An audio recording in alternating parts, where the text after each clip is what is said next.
Welcome back to the Comics Aficionados, live right here on Thick and Critical YouTube for Saturday morning. Got a great panel. We've got to talk some X-Men. We got a little bit of DC to talk about and some fun things. I think we're going to debut, or Aaron's going to make some big announcements here when he actually shows up. But in the meantime, we do have returning Jeff Hicks, the man behind World Class Bullshitters. Hello. Thank you for having me. Let's get this mic in front of me so that people can hear me. But thanks for having me, guys. It was a blast last time, and I love comics, so I'm excited to talk about them more. I totally screwed you over last time because I put in Star Wars. Like, I think Jeff's more of a Star Wars guy than a comic book guy. And you're like, no, I'm like the biggest comic head here. So we're doing all comic books this week. I was excited. I read everything, and I was like, yes, here we go. So you read X-Men #1 and then X-Men Era of Apocalypse #4. Yeah. Very nice. I feel bad for you, sir. I liked part of one. The art was interesting, but a dragon on a pyramid was kind of made me chuckle at first. It's a little out of nowhere. Yeah. Then I saw the writer's name and it made sense. Yep. So that's fun stuff. What do you have going on at World Class Bullshitters that people need to be aware of? Well, folks, we put out a review of Batman Caped Crusader, which is doing well, so check that out. I think you'll like our newer style. It's very, very video heavy, so you can watch a lot of the show along with it. But I dropped another toy video today, and I know you guys love them. I hit the Ollie's jackpot. We'll put it like that. There is new stuff on there, carts full. Here's the thing, too, folks. I have it from an Ollie's employee. This wasn't the Christmas shipment. There is more coming. So if you're tripping over the stuff now, and it all comes from Disney, so it's getting worse. Check that out. You're gonna love it. So you got a bunch of like X-Men Legends stuff? I picked up Thor and the Destroyer, and I picked up Hawkeye on his little hover bike, and Joe Fixit. Very nice. Oh, all well that deserved. Joe Fixit is the one that I'm looking for. Even though it's that's the plasticless packaging one, but I'm still I need to get that. Do you follow me on Twitter? Yeah, I do. Send me a DM over there. I don't live too far from the one where I bought it. I'll go check there when I go to the grocery store, and if you want, I can just ship you one. So oh, that'd be dope, man. You know what? Because I was checking my Ollies, I checked 2 of them, and neither of them had any of that. Instead I've got one of the Jessica Drew Spider-Woman, the ones on the card, and a tarantula. I got him too, and the rose. I skipped the rose, but yeah, no. I got the Kingpin, so I figure you gotta have the rose. Kingpin without the rose. So yeah. So there's a lot of Star Wars figures in there as well that nobody's buying. I picked this up just because it was cheap, and I already had a Mandalorian. But this used to be $20. It's $5 now. They have. I would buy that. I did for $5. They had speeder bikes. They had the other Wookiee Chrysanthemum or whatever his name is. Like, he was $10. They had tons of new 6-inch figures. It was crazy. It's like all of this stuff just skipped retail and went straight to discount. Wow. I'm so excited because I finally have my tickets to go to the U.S. We're going to grab the boys. We're coming to the U.S. next summertime, to visit the family in KC. And I'm definitely going to have to hit it Ollie's and all that kind of stuff and see if I can get a couple of crates of stuff to send back to the Philippines of all those cheap toys that I want. I'm going to have to follow everything. By that time, Wes, you should be getting all those great Acolyte figures. Those should all be there at Ollie's, and you'll be able to pick up your favorites. You'll be able to pick up Lady Neelix. You'll be able to pick up Matrix Lady. You'll be able to pick up Guy from Squid Game. You'll be able to only valuable one. You can use his face for a Gyung figure. Yeah, it's funny because those Acolyte figures, like, I would certainly never buy them, but just the if they're at Ollie's for $5, I might pick up the bodies for to make better characters, make better Jedi, Jedi. Isn't that what most people do when they see the press releases? They're like, all right, I'm going to wait till they get super cheap, and then I'm going to cannibalize his belt and his... Like, everybody builds these things custom now. That's all these figures are good for. Mm-hmm. But you're not going to pay full retail for them. You're just going to pick them up when they hit the discount stores. I wouldn't even pay the discounted price for some of them. Like, they had the new Obi-Wan from the Obi-Wan show, and I'm like, can't do it. Mm-hmm. Yeah, but Ewan McGregor's Obi-Wan is one of the real highlights of the prequel trilogy. I agree 100%. I think for me, it's the fact that it was $10 and I won't spend more than $5 on Star Wars. It's like, I'm so angry at it. It's like, this is super cheap. I can forgive myself. Yeah, $10 is too much for 6-inch Star Wars figures. You know, 5 is the sweet spot. As long as they got the shirtless Sith guy, I'll probably pick that one up. You know, who can say no? Right, audience. Josh and I can be like looking at them together on stream. Like, look at that. Well, you know what's funny is the Last Jedi toys sold so badly that I don't know if you remember this, Wes, but one Valentine's Day, for $12, you could pick up a dozen roses. And it was like they bundled them together and they said, yeah, you could buy a dozen Rose Ticos for $12. They sent them. And we're talking the 6-inch scale, yeah. But who wants? I mean, but like, what do you do with that? A guy got a girl a dozen like red rose phones or something, and she like broke up with him. She's like, "That's stupid. Why would I want 12 phones?" That is stupid. That's a damn good question. Why would anybody want 12 phones? You need to break that off. That guy's not financially responsible. You need to just like, I don't care how much money he has. That's dumb. Is a dozen Rose Ticos in the same ballpark? You're like, what am I gonna do with the dozen frumpy like up with fat characters? It's the way to get out of potato sacks. It's the way to get out of a relationship. Is you're like, oh, this Valentine's Day is going to cost me a fortune. I don't even really like this girl. Hey, a dozen Rose Ticos. That ought to do the trick. Yes. Absolutely. That'll seal the deal and get me out of this. So that video is up right now, Jeff, or is it coming up? Yes, that just dropped under an hour ago. I stayed up last night to make it. So very nice. And if you're interested, and you should be, there is a link to Jeff's YouTube channel in the video description, along with everyone else's there, and definitely go support WorldClassBullshitters. We won't be talking so much Star Wars this week, but you got to get a little bit of that in there, especially with the toys and everything. And I know that's the easiest way to Aaron Sparrow's heart is to talk about toys and give him a dozen Ticos. It's the easiest way to my height too. Yeah, Rose Tico is one of those figures that, like, even if you had a dozen of them for free, what do you do with them? Like, how many? Like, even if you're like, I'm a customizer, how many characters in like a farty jumpsuit do you want to make? I have 60 of them. Like, I don't know what to ever do. The listeners sent them all to me as a joke.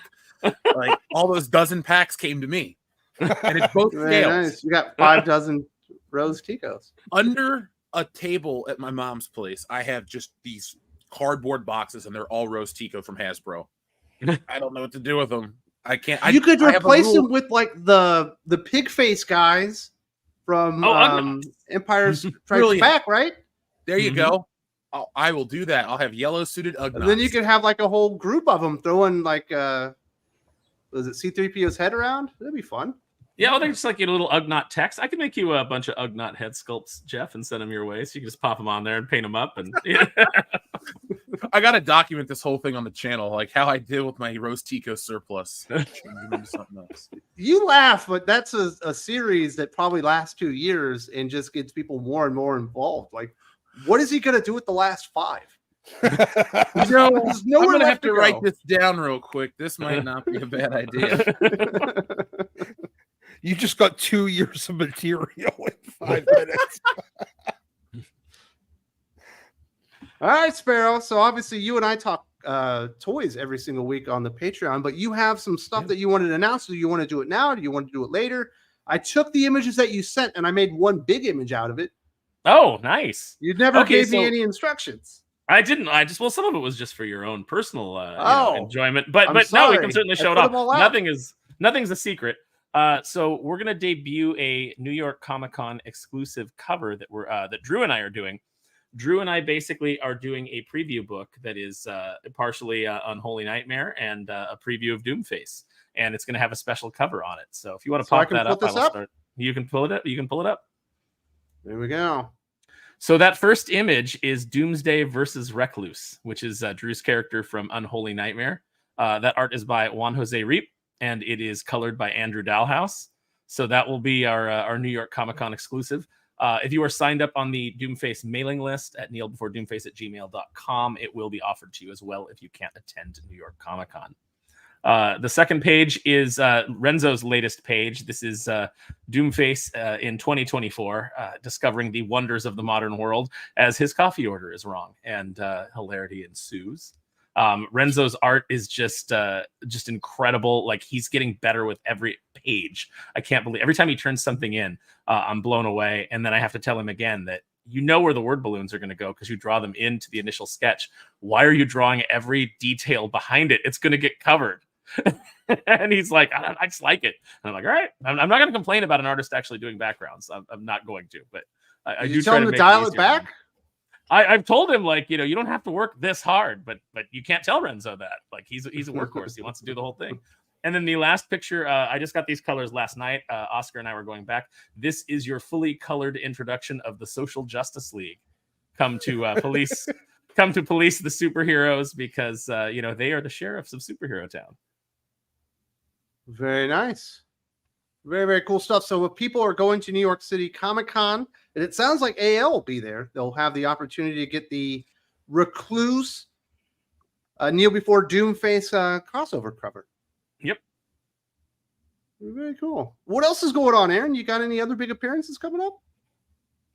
So I just did Verbal Riot's show on Wednesday. You can go check out the live show that we did with Anna Anna, that Star Wars girl, Lorena Creole, Derek Anderson, the DA.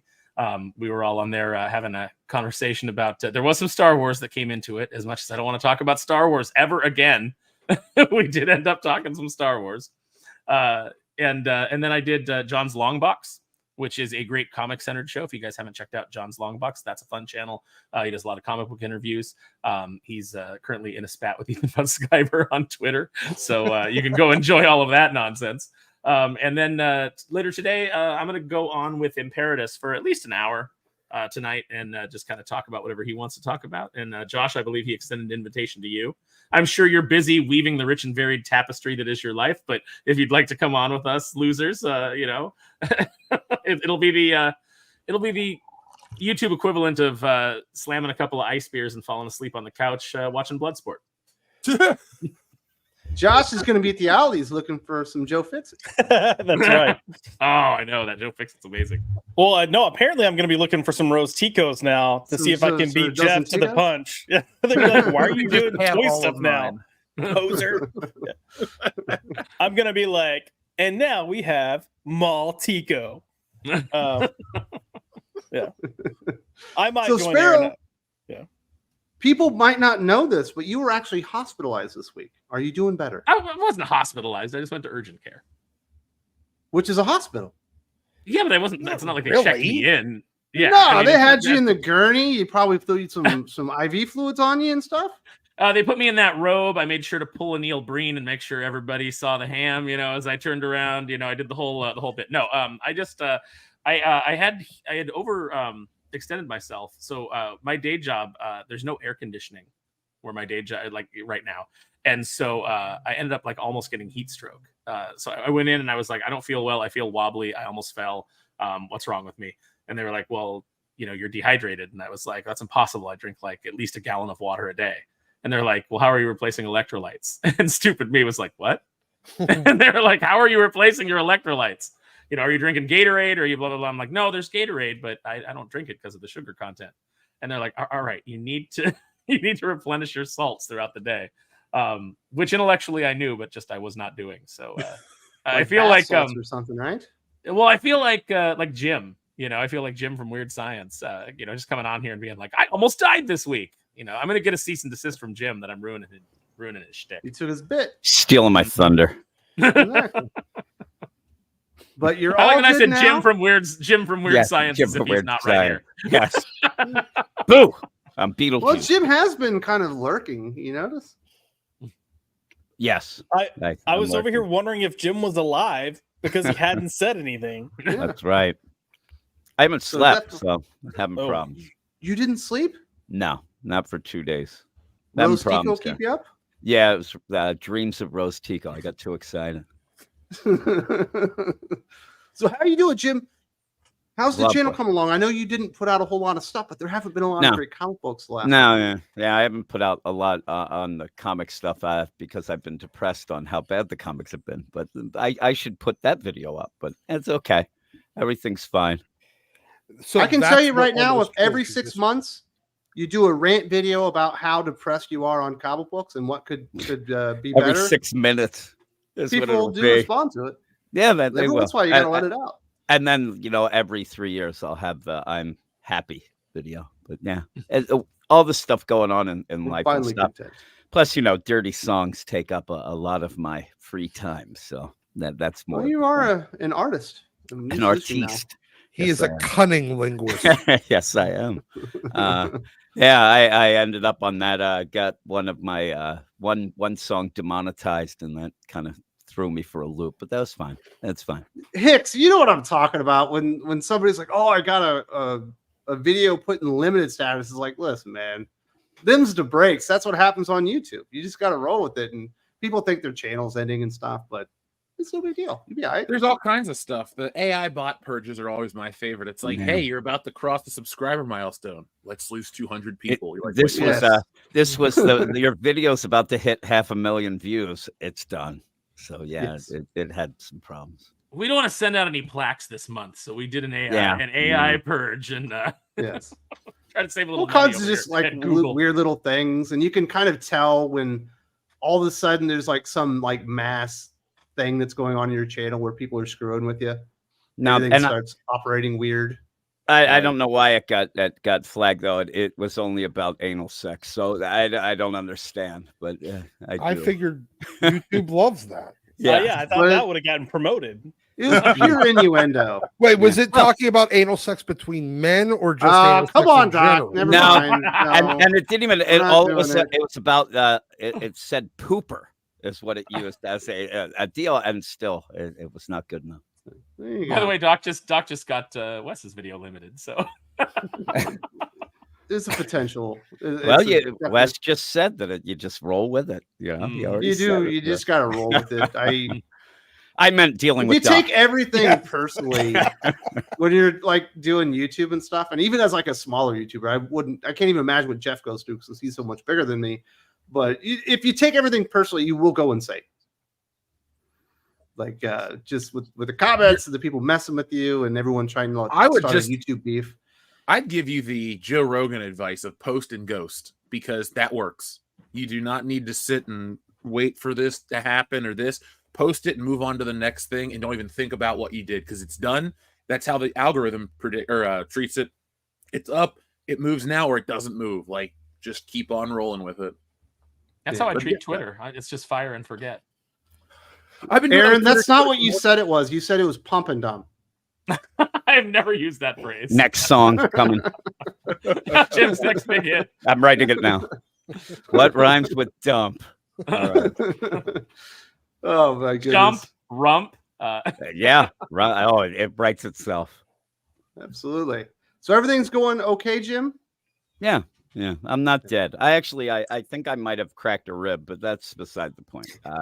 I was at your age, that could kill you if it punctured a lung or something. Well, that's the hope. But we are fixing up our house, and we ended up we have a huge like dumpster, and we were throwing things in and not realizing that it was like the leaning tower of garbage, and a bunch of bins fell on me, and my life alert bracelet went off. I had issues, and everybody's laughing. There are pictures of it because my kids keep going with the idea of when I hurt myself, get photo evidence before you check if I'm okay. And that's what they did.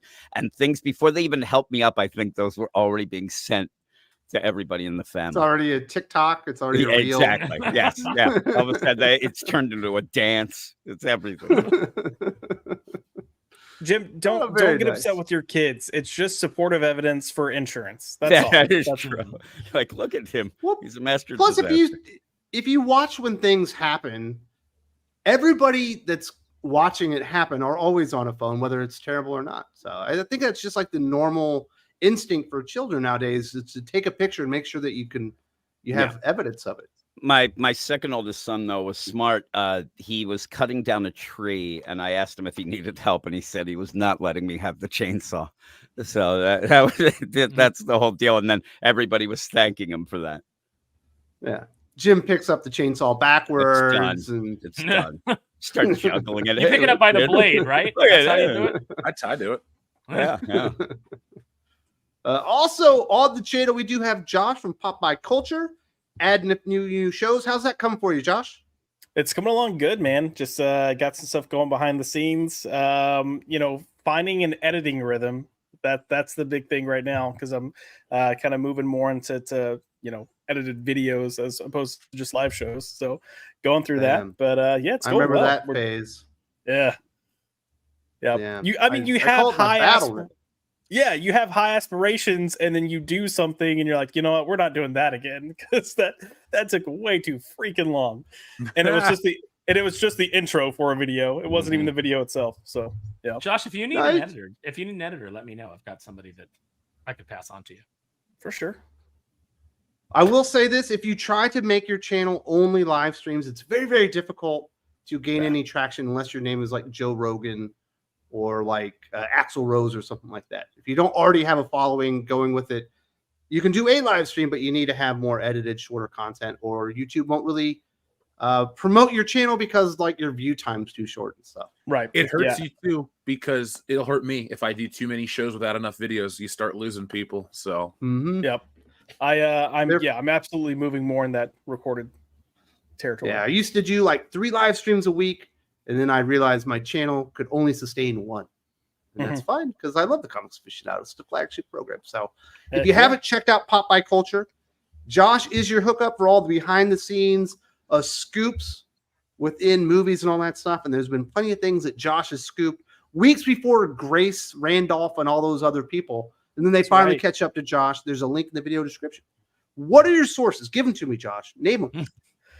I'm not naming them. I will name what one of them does. So my Disney source is part of the creative team that they go through, and they have to plan all the marketing for the films, for theme parks. So they're getting a lot of this way in advance, and then have to kind of figure stuff out before they even get details on what the film is about. So that's someone that used to work with me, and get a lot of info from her. But you gave away the gender, man. You're not very good. I did. At this. Ooh. Jeez, Josh. I can But tell don't worry, you those got to teams- protect sources and methods.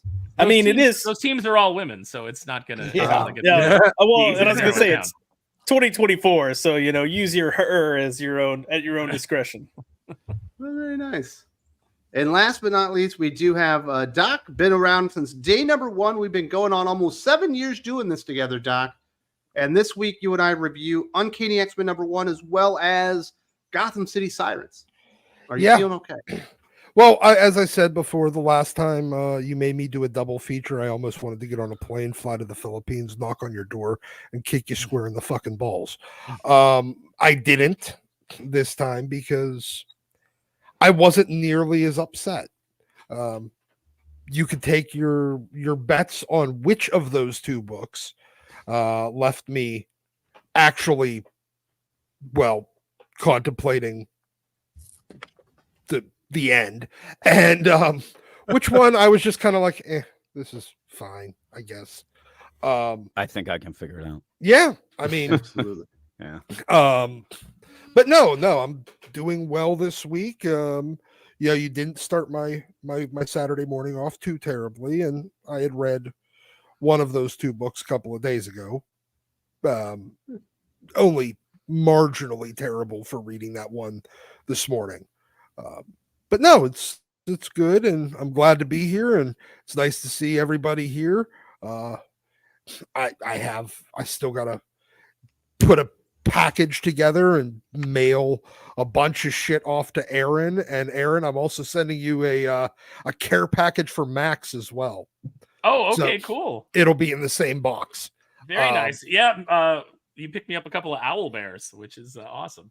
Yes, at my Ollie's they had a bunch of owl bears. I was sitting there going, my girlfriend's looking at me like, the fuck are these? I go, I don't have a goddamn clue. We definitely want to give a shout out to Eric O'Sullivan, member of the Thinking Critical family. He lost his mother in the past week, going through a tough time. He's going to be at Wicked Con this week. He had already had the tickets, so he's going to be there. If you run into Eric O'Sullivan at Wicked Con, give the guy a hug. Tell him that you love him and let him know that we're here for him. And we definitely have you in our thoughts and prayers with everything that you're going through right now, Eric. And I hope you enjoy the show and you have a really good time at Wicked Con today. And definitely say hello to HH from all of us. Hopefully you run into him and have a nice time there. Also want to give a little shout out to the new Patreon backers this week. Thank you very much to Rodman Moore for coming back to Think Critical Patreon. The Shadow Owl is returning. The Protector of Philadelphia is in the house. And also thank you very much to Ted Probst for coming aboard and supporting the channel. He is the brewmaster and he's the protector of the Brewers Grilled. Obviously, he is likely a beer drinker. Really appreciate that. If you are interested in supporting the channel on Patreon, there's a link in the video description. You get a shout out and you get lots of awesome extra podcasts as well. And we do have a few super chats that we should get through. Lane, Doc Doom Monday, Gotham City Sirens, #1 incoming. It's already been recorded. I just have to edit it. Maybe I'll send it to Josh so he can know what editing's all about. Yeah, we'll make Josh edit it for us. It'd be fun. Oh no, that's a negative. I've got enough to edit on my own. I will. Well, you haven't edited anything until you've edited a doc video with all these cursing and rambling. Then you especially don't want me to edit it because I'm gonna be like, that's staying in. Gold, yeah. Gallup says, I've been practicing inking and surprisingly enjoying it. I don't feel like a fraud when I draw.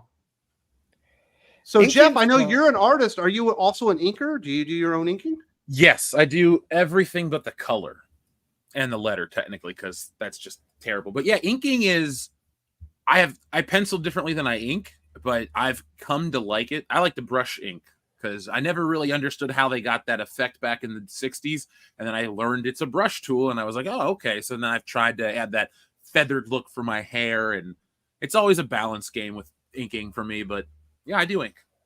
So all your female characters look like Farrah Fawcett? Like they're all feathered up? I mean, I can. I do. It depends on the hairstyle. But no, like, you know, the some people do the really sharp hair. I do like that feathered technique where it's how it makes it look like real hair. And I'll get lost doing that. It comes up hours and hours. Yeah. Do you find it relaxing? Depends on what I'm working on. Like if it's something for somebody and I'm trying to be reasonable with time, I'm just like, all right, let's get through it. But I find like rendering with pencil relaxing for some reason because you can keep building up like the shadows. I've been studying a lot of Jim Lee lately, so that's always been it's a good thing to study because that composition with the anatomy and like the way it's inked on top of it, it's kind of easy to follow. Did you ever notice that Jim Lee gave every superhero grade A moose knuckle? He also gave him super thin ankles and a couple other features that I'm like, yeah, this is definitely the 90s. Every moose knuckle is grade A, by the way. Absolutely. If you're a superhero, you should be super in every single way conceivable. Even your ankles. But certainly some super sized moose knuckle. You gotta throw it in there. Liefeld ankles. Caleb also says on Star Wars, there's no way Kathleen Kennedy will retire on a win. Also, some trailer leak footage of Marvel and of Red Hulk's face.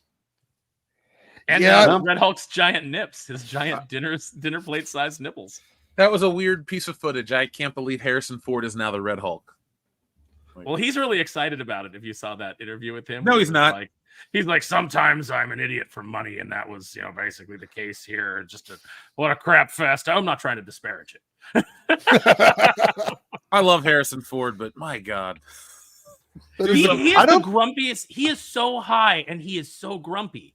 Like, can you imagine how, he would be a maniac if he wasn't high all the time.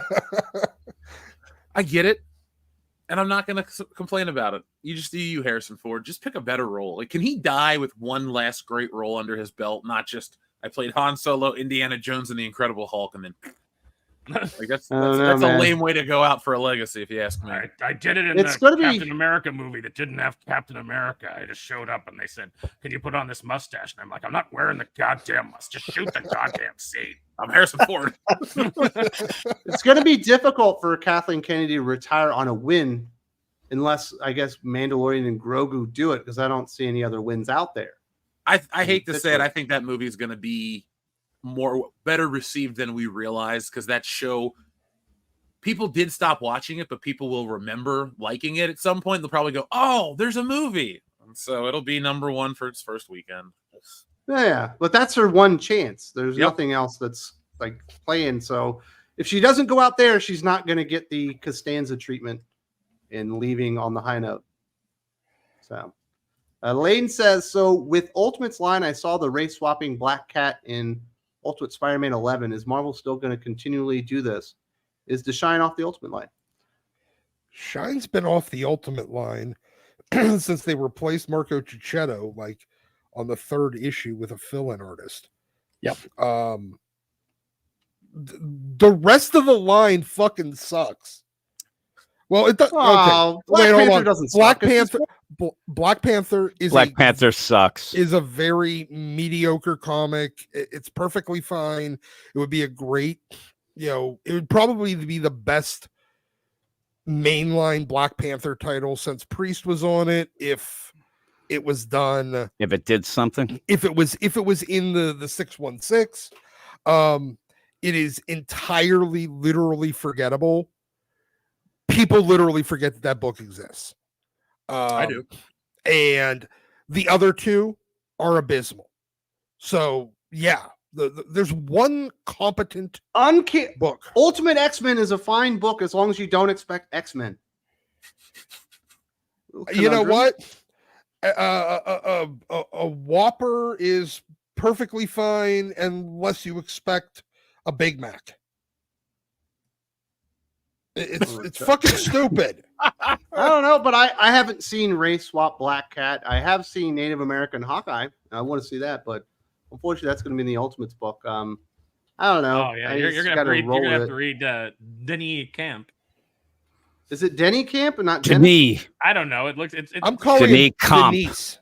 Yeah, there you go. Yeah, you have to There's make no it E on the end. It can't be Denise. Just take out all of the. Is a take hard out all S. the testosterone from the name, and what you arrive at is correct. I think the Z is on the camp though. No, DENNIZ. Oh, maybe I'm wrong. Maybe Dennis. we'll go with it. It's like Denise Denise? Savard. It's Yeah, pronounced maybe. Sade. Oh, okay. Speaking of HH the fellas, we got the Calico. Shout out to the Thinking Critical team from WickedCon Boston. Indies bring the heat. Our first trade hits Kickstarter next week. Don't miss it and support Thinking Critical now and always. Absolutely. And it sounds like you should be running into Eric O'Sullivan today. You should have a Comics Aficionados t-shirt on, which will be absolutely awesome. Sally bought a book, and congratulations on getting your first trade on a Kickstarter this coming week. And I hope it's an enormous success, and certainly be supporting HH and the team at Sigma Comics. Those guys are great. All right. Those are the initial shout outs and super chats. Thank you very much to everyone for supporting the channel. We do have some stuff to get into. We had Tom Brevoort coming out on his Substack, which I do appreciate, kind of talking about the Krakoan Era, which, Jeff, you're very fortunate to have basically missed. We got the new From the Ashes rising out of that, saying, at the end, when you had Nightcrawler murdering people, when you had Kitty Pryde murdering a dozen people, including breaking a man's neck and ripping another man's heart out while it was still beating like she was a freaking Mortal Kombat character, maybe we went a little bit too far. What do you think? Should the X-Men just be murdering everybody left and right? No. I feel like this is not a really much of a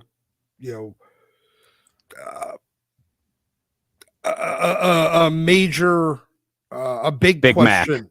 Yeah, this oh, fuck you. No, I feel like this should not be a complicated question. Yeah. Superheroes gleefully murdering people unless they are called the Authority, probably not ideal. It's not even fun to read because it's like, oh, great, they just squash their heads. It's like Dr. Manhattan doesn't face a threat. Maybe there's the internal threat of if I let him live, blah, blah. Like, I don't know. Comic books work better when the heroes just beat somebody up and move on to something else. I don't know when, it's like, obviously there's not a lot of talented young people in comic books right now because it's an entire generation that's never done anything or experienced anything or had anything interesting, in their lives to draw from. But, it seems like the older comic book writers are largely just dads trying to be edgy. That's how I feel about the Absolute Universe. That's how I feel about Jerry Duggan trying to, ooh, look at how edgy, look like Nightcrawler's teleporting people into space. Kitty's phasing guns into people's faces. Haha, this is so cool. And it's like, it's not cool. It's not cool at all. I'm glad I missed it. Same. my X-Men, they might break into, government buildings, but they're there to destroy mutant records and fight Sentinels and other mutants, and preserve humanity. It's like when Batman is like breaking people's, legs and necks and crap. I'm just like, I'm desensitized to the violence. And when these characters do it, it's kind of like, oh, it takes you out of that fantastical world, and you're just like, oh, it's real. And then you start thinking about it in a real context, and it all falls apart when you try to make a comic book character realistic. There's a line, and most people today just try to cross it because they think honesty is going to sell to the next generation, but it's kind of boring. Well, I mean, how many people have had the complaint about like the MCU? I mean, it's good, but you keep killing all your villains. Yeah. That was the initial Batman problem, is you killed Jack Nicholson in the first Batman movie. You killed Penguin in the second movie, and then in the third one, they're like, oh, well, we killed Two-Face, but maybe we don't kill, let's keep the Riddler around. We might want to bring him back, but, they've got him with a big deformed head, and how are you going to come back from that? And then, the fourth movie, you got Mr. Freeze. Well, let's, we didn't kill him, but by that point, you killed the franchise. So what was the point? There's no. Does Poison Ivy die in that, or does she just get caught in her own plant inexplicably, and they never explained how that worked or why that happened? She's in Arkham at the end because Freeze comes to visit her at the very end, and she's like, "Oh yeah, I hate that movie. It's so bad." I mean, look, I'll forgive the '90s movies for not carrying their villains over, because that's not how film worked, and even early stages of Marvel, because even when they were saying like, "Hey, we're gonna have this connected universe," everyone in Hollywood that was somebody was like, "You're psychos. This doesn't work. You can't do it. We've tried it before. Just give up." And then they did it, but then they still kept killing their villains, and you're like, "Yo, maybe if you're gonna keep doing films with these characters and you're connected, I don't know, maybe keep some of these villains around." Well, at least they kept Abomination around so he could be on that great She-Hulk show. They really did him proud, didn't they? Oh, how of course. That didn't win an Emmy is a travesty. I agree. So much goodness there. Sorry, dude. At least they kept Loki around, but like the Ultron threat could have been cool to come back later if it, they left a little, sprinkling. Oh, it could, pop back up. But we jumped to Thanos so quick, and Thanos was cool and did win, but now he's dead again. So yeah, the villain problem's still real. I hope DC fixes that right out of the gate, because they killed General Zod. They killed, you got to kill Doomsday. They kill a lot of their villains off too. So let's just stop killing them off. Well, it's too late for the MCU, but I'd like to think that Arnim Zola is on the flash drive that they put into the computer, and that eventually we will see the computerized body of Zola with the big screen. It's like, just lean into this stuff. There's a reason that it's cool. There's a reason that it captured kids' imaginations in the comic books, and there's no reason you can't translate that to the screen. I mean, look at how psyched. Part of the reason that Deadpool is made over $1 billion is because they put Wolverine in the Wolverine suit. Yeah. Putting Wolverine in a costume. Holy shit. It's not like everybody hasn't been demanding this for 25 years now. Turns out we do want yellow spandex. That's what we want. Indeed. The superhero suits always are a good choice. Well, not okay. Let me take that back. There's many bad ones, but bat nipples. Bat nipples are bad. How do you guys feel about the first Daredevil suit? That was always kind of weird looking to me. I don't hate it. The Affleck one? Yeah, with the zip up jacket. Oh, and you said first, I thought you meant the Trial of the Incredible Hulk. Oh, the all black karate outfit, which was fine. It looked really good in the Jeff Lowblood series on Netflix. Looked really good. But no, I mean, I didn't at the time. I didn't love it, but I was like, at least they tried to make his costume, and so I still had a lot of goodwill for it. Then I saw the movie and I lost a lot of that goodwill, and I especially lost it for Bullseye. Like the moment where they have Colin Farrell say, "And I want a costume," I was like, "Oh, good, they're gonna put him in the costume," and then they just don't. And I got to look at that stupid scar of the bullseye on his head the whole time. I was like, "Oh, yeah, what are you guys doing? Come on." The literal era. So how did we get here? I don't know. You left and we kept talking about it. You left me in charge. What do you expect? We were talking about X-Men. X-Men. Go off on a tangent about how killing was bad, and then if you really identified that everything being about Krakoa business was bad for the entire line, that making the entire line about all the X-Men being sad about Krakoa not being there might also be bad. I don't know. Just an idea or two, Doc. You kind of already hit it. I mean, how many times do we have to tell people, hey, by the way, they're not really leaving Krakoa. They're just this, like, at least X-Men this week was the least temper tantrumy that any of the writers have seemed about having to write about the X-Men after Krakoa. Because every single other book, it's been so obvious that, like, the writers are literally throwing a temper tantrum the entire time. The reason is because it's Gail, and Gail didn't read Krakoa. She has no fondness for it. So, it's like she touched on it, which I didn't even like. I was like, don't even mention it. She has Rogue mention it, and it's like, yeah, don't do that. But she's not going to go. She has no great fondness for it, no nostalgia for it, because she didn't read it. Yeah, because nobody did. Yeah, she skimmed the Wikipedia article. Just like all the writers during the Krakoa era. I don't even think they did that. Nah, not likely. But it was a rough time. But I do appreciate Tom Brevoort, at least, Aaron, having the ability to look at something and say, hey, that was pretty bad. Just murdering people out there and being honest about it. So I think that's almost a step in the right direction.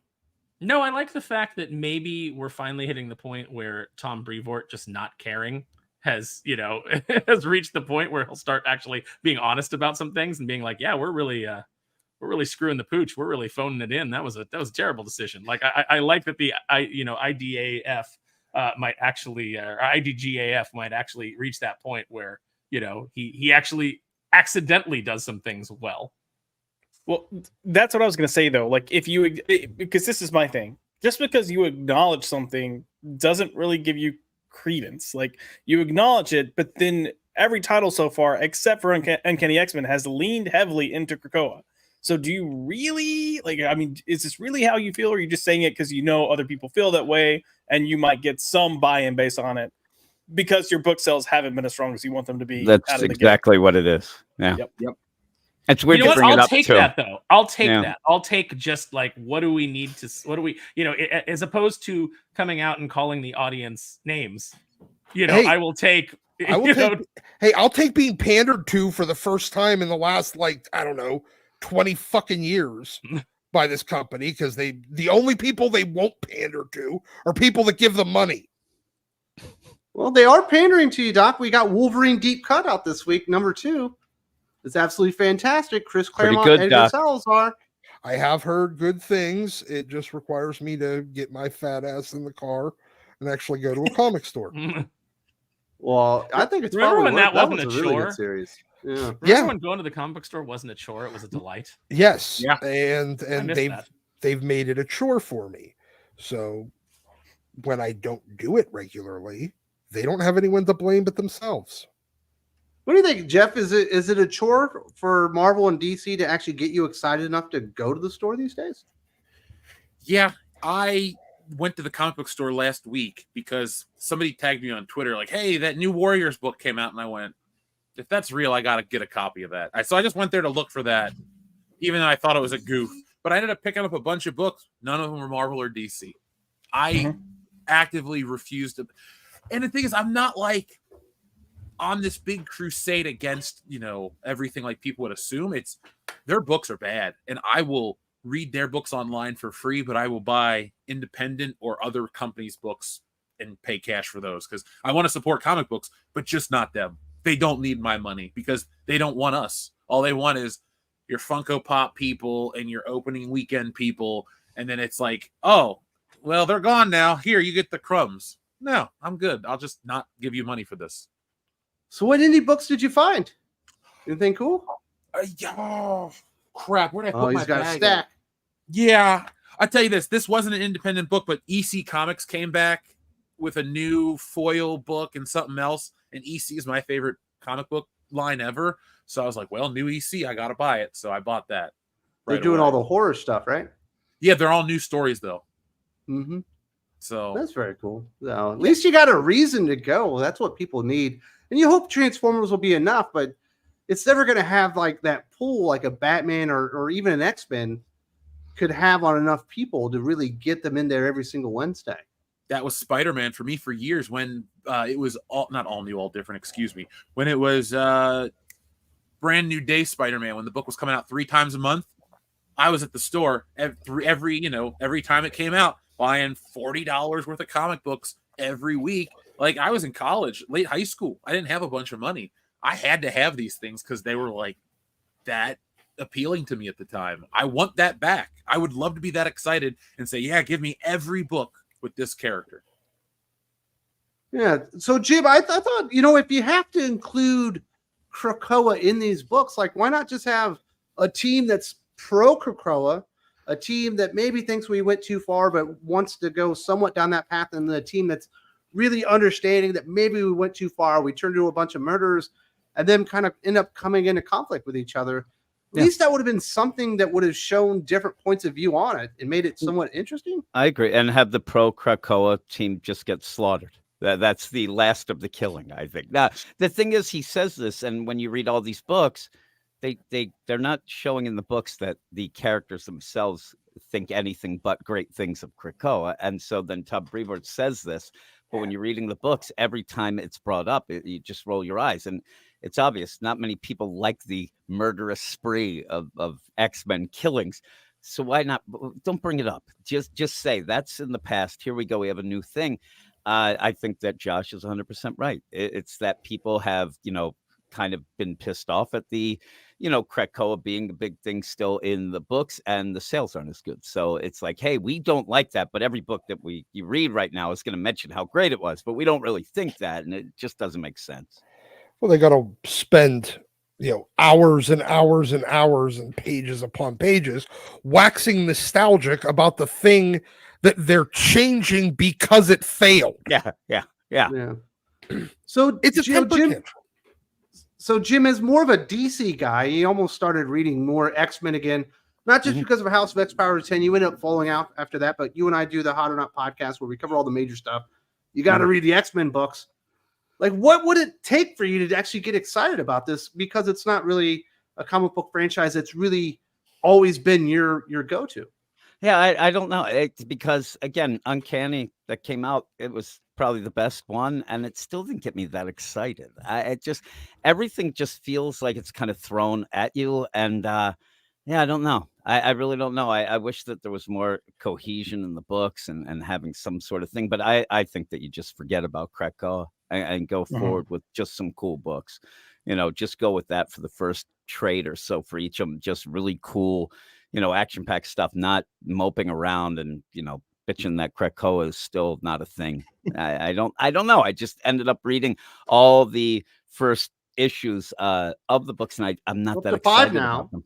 Yeah, I'm just X-Men, not that excited. Phoenix, NYX, X-Force, and Uncanny X-Men.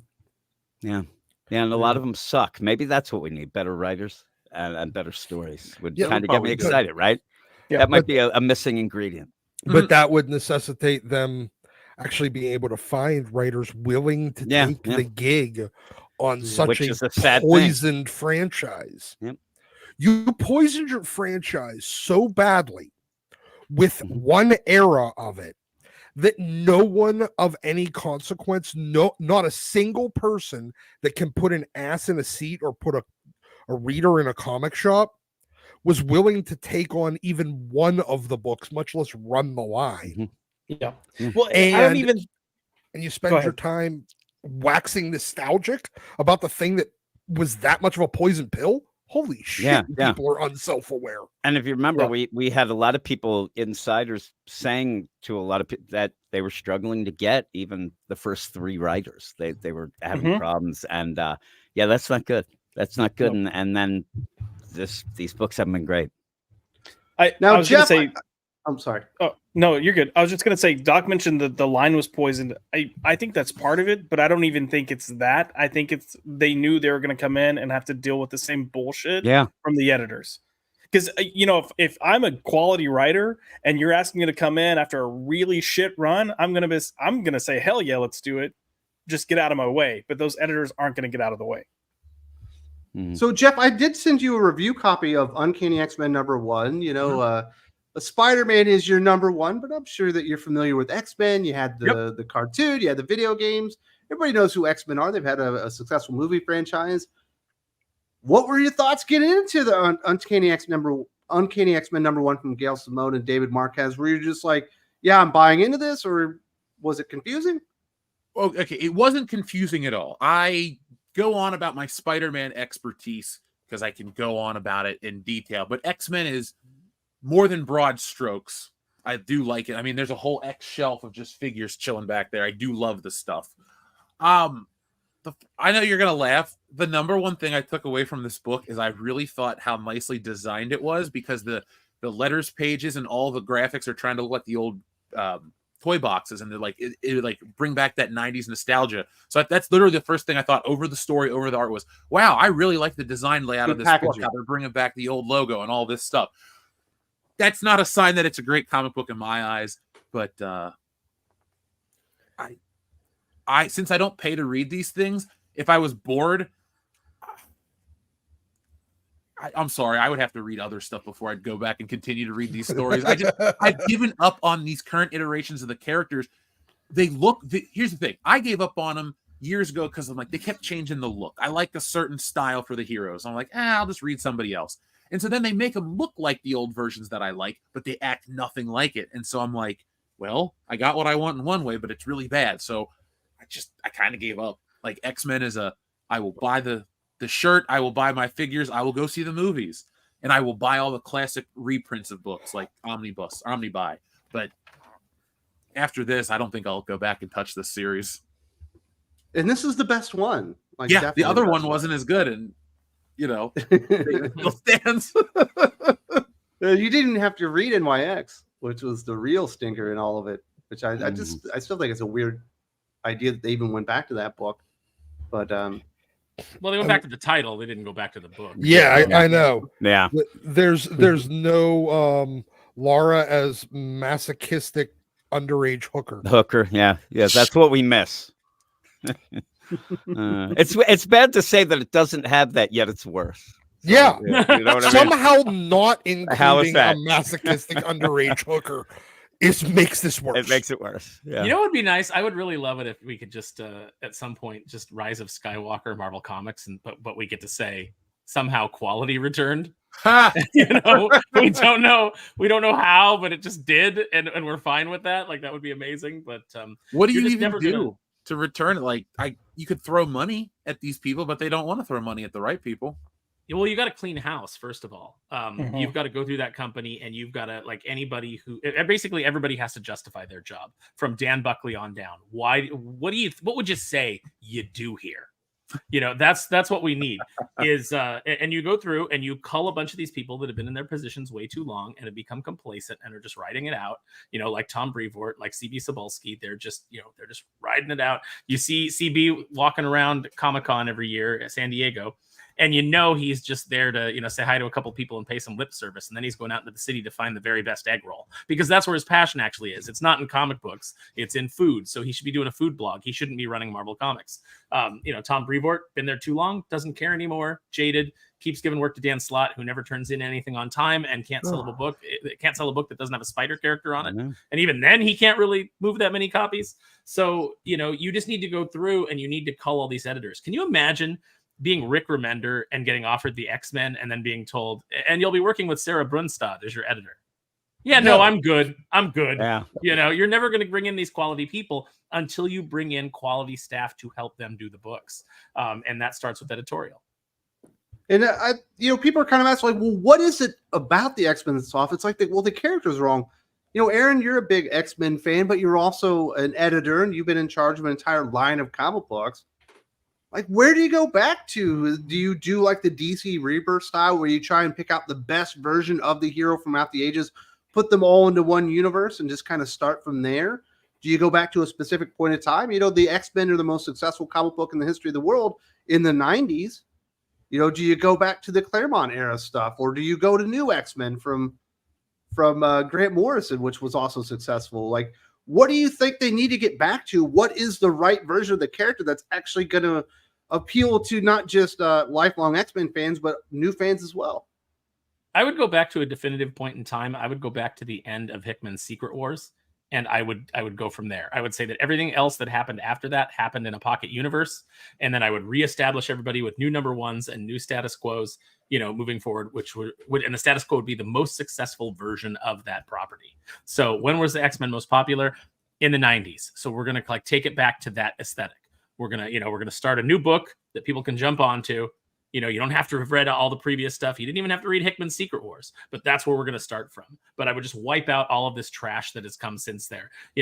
I would wipe out all of the Bendis failures. I would Bobby Drake could be straight again. Sorry, but he would. Those are the things that I would go back to the core of these characters and the core of when they were popular. I just how many titles? Moira. Oh, you only do. I would do 2 X-Men titles. And then a couple of tie-ins, no more than 3. So maybe you do Uncanny, maybe New Mutants. You do adjectiveless. Obviously, Wolverine. Mm-hmm. You do maybe Wolverine. X-Force. Maybe definitely X-Force. That's a good brand. That's a good brand name. And if you put the right characters on it and you have Cable in charge, you're going to have a good book.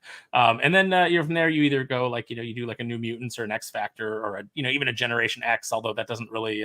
It's still a good title, but a little bit dated at this point, but you can still make it work. You do some other book, and maybe that's a rotating spot. Maybe that's where your minis go. But you don't overtax the fans. You don't put out so many books. You don't churn out just so much slop to fill the shelves. What you do instead is you focus in on quality, you focus in on talent, and you put your money there, and you sell more copies of less titles. So you're paying, there's less creative opportunities, but let's be honest, those opportunities are not going to people that are creative and deserve to be there anyway these days. So what you do is you focus in on the people that deserve to be there, that are there on merit, that are delivering sales for you. You get the best artists, and you remove the blacklist. It's like, oh, hey, you don't like this person politically? Too bad. If you want to discriminate against them politically, they sell books. You don't. You're out. Plus more Hellfire Galas. Oh God! I can't wait to do the supervillain ball in. Yes, and make fun of the Hellfire Gala. So make somebody in a meat suit, please. Meat dress. I would 100% do a Hellfire Gala, but I'm gonna do like old school Hellfire Gala, where it's like high protocol BDSM party, and people walking in like, what in the actual fuck am I seeing here? Eyes wide shut parties. Yes, it's like, some eyes wide shut, New World Order, WEF, Bohemian Grove, fucking nutso shit. That's what I'm doing. We're talking Hillary Clinton at the Bilderberg party wearing the goat mask. Yes. Exactly. And they realized this is why Chuck Austin was removed from X-Men. And they no, he was removed from X-Men for having 30-year-old Warren bang 18-year-old Paige in the sky above 17-year-old. Oh yes, 17-year-old Paige Guthrie in the sky above her mom. Now there was a line. But there was it was in the South, so it was fine, right, Doc? Yeah, I mean it could have been her brother. But regardless, so no, like I would do some crazy New World Order. Okay, now we have a reason why all of these people need to be killed. Yes. Like, all right, yeah, that's why. Do something Didn't crazy. Expect it to go there, but we went there. Can you believe it, Jeff? They've already announced 15 books in this new X-Men line before the end of the year. I've been following this because now that WorldClassBullshitters is done, I'm diving headfirst into all of YouTube everything to expand. And I saw the cover for this the one that we read for the show, whenever they released it. I was like, okay. And then I've seen all the other stuff that they're doing, how they're splitting up teams, how they're doing this. I'm like, if other Marvel had been consistently good, like if we're going into and I know your mileage may vary on when the books end in terms of quality, but I haven't really liked Marvel books in about 10 years. If you would have been doing this maybe 15-ish years ago and I was still really into comics, I'd be like, oh my God, here we go, X-Men. I'm going to buy everything. But it's just been a fallow period for so long. And come on, none of us are here are going on about how excited we are to buy 27 books in our pull list this week, it's kind of like, yeah, this kind of sucks. And it's not just us. No, it's a lot of people. So they're choosing so many weird characters. You know, yeah, you got to have a solo Wolverine book, but like we got Dazzler, Phoenix. We've got a Storm book coming up. We've got Laura Kinney, Wolverine again, Psylocke, and it's like NYX was stupid. That's the worst book, isn't it? Do you think it gets worse than that, Jim? Yes. No. Well, yeah. Do I think the book's going to get worse? Or no. Is there another worse book? Because we do have exceptional X-Men. Mark Russell always never fails to amaze me with the stuff he does, and especially when it is like pushed as the political stuff and things like that he thinks he's so clever. But I don't know. Still, Lansing and Kelly stink. That NYX is terrible. They should go back to their day jobs that they were crowing that they were able to quit, because I don't see this happening for much longer. But I remember you liking Snagglepuss a lot though back in the day.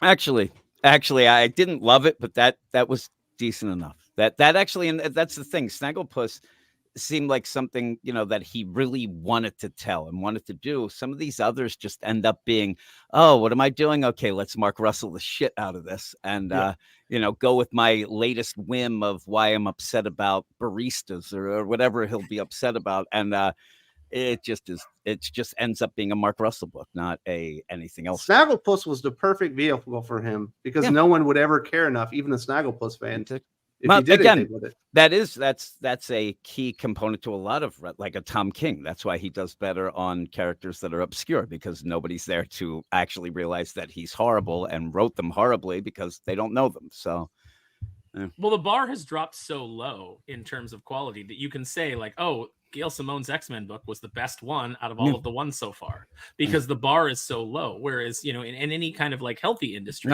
it would be mediocre at best. And what I see a lot of, and it's a telling tale, is any book that comes out that's half decent, people are shocked that it's half decent. I mean, it's like, oh my God, like Space Ghost is blowing me away, man. Like, yeah, it's like, oh my God, this is the best thing ever. Back. But it's because, they're shocked because most of the stuff sucks. But yeah, Space Ghost, I have to admit, I didn't like the first issue, but that's good. But again, we're elevating a lot of things that would have been mediocre 20 years ago. Well, it's especially surprising when you get it. What's that? Did you read Space Ghost 4? Yeah, I did. I thought it was really good. Right? Yeah, I thought it was really good. I'm eating crow because I did not like that first issue. And then, I'm able to admit sometimes I was wrong. Occasionally. When you get when you get a quality book, and when you get a quality book from Dynamite, who does not care, it's just about the covers.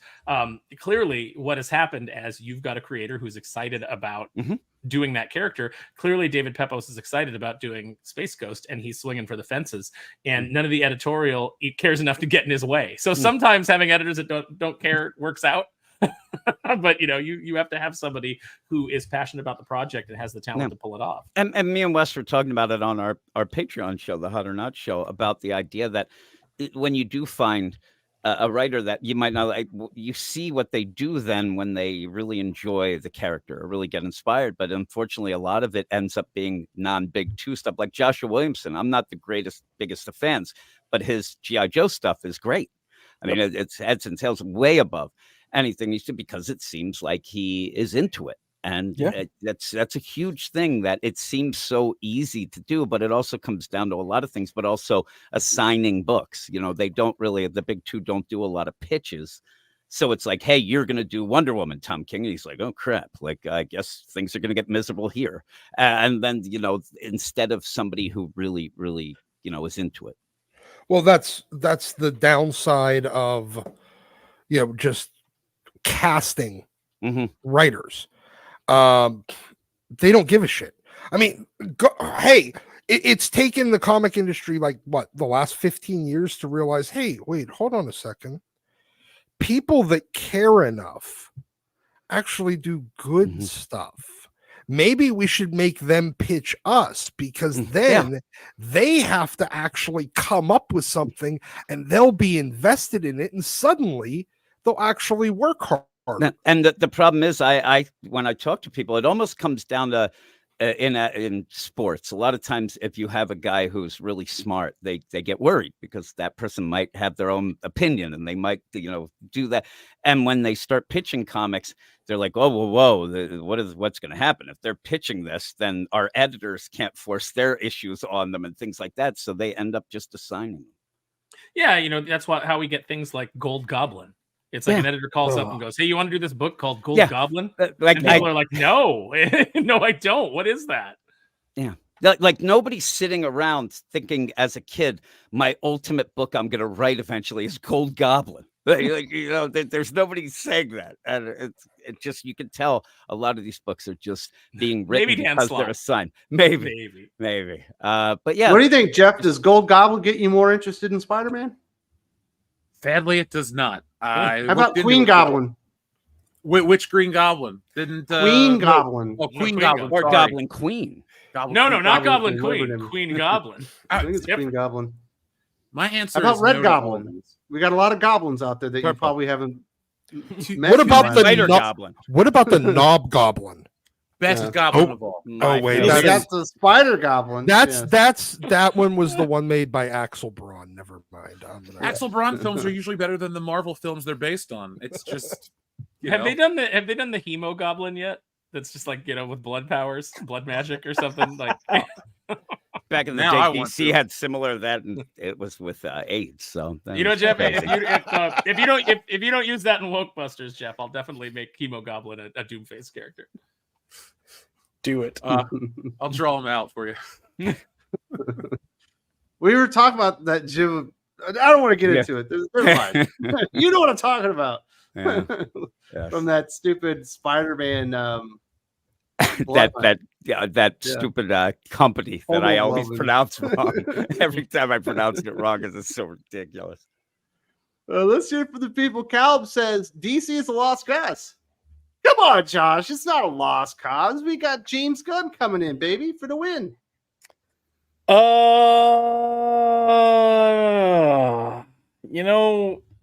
like James Gunn. I enjoy what he did with the Guardians. I'm not. The more that I see of the Superman film, the less excited I am. I'm just gonna say that it does not look good. I'll admit the haircut on Guy Gardner is awful. Yeah, but he's supposed to have a bad haircut. You wanted comic accuracy. You wanted it. You can't complain now. You can no. I'm all for comic accuracy, but I'm also a firm believer in there are some things that you alter or change for the sake of the medium that you're in. And that's one of them. Like, if you want to have a bad haircut, fine, but they went beyond bad haircut and made Nathan Fillion look like he's driving around in a white van asking kids if they want some candy, and then inviting them in. So cosplaying as Dumb and Dumber. Yeah, I don't know. I will see it. I'm going to give it a shot. But I can't say I'm excited. And I think this is something where James Gunn needed to step away from being James Gunn as much as possible. And it doesn't look like we're getting that. Well, he has Tom King as one of his big, guys, that too. Right? Yeah. Like that's who we think is the pinnacle. All right, we got Kalichi Oki trying to get us in trouble here. He says, real question. Every time EVS's name is uttered, it's followed by a laugh or chuckle.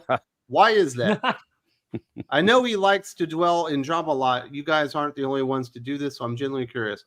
I can only speak for myself. Typically, whenever somebody says his name, there's probably a comment on the end of it that makes me very uncomfortable, that makes me go, fuck, he's going to clip this and make a video about it. Damn it. So I laugh nervously, knowing that they probably got me in trouble. For me, I think it's just,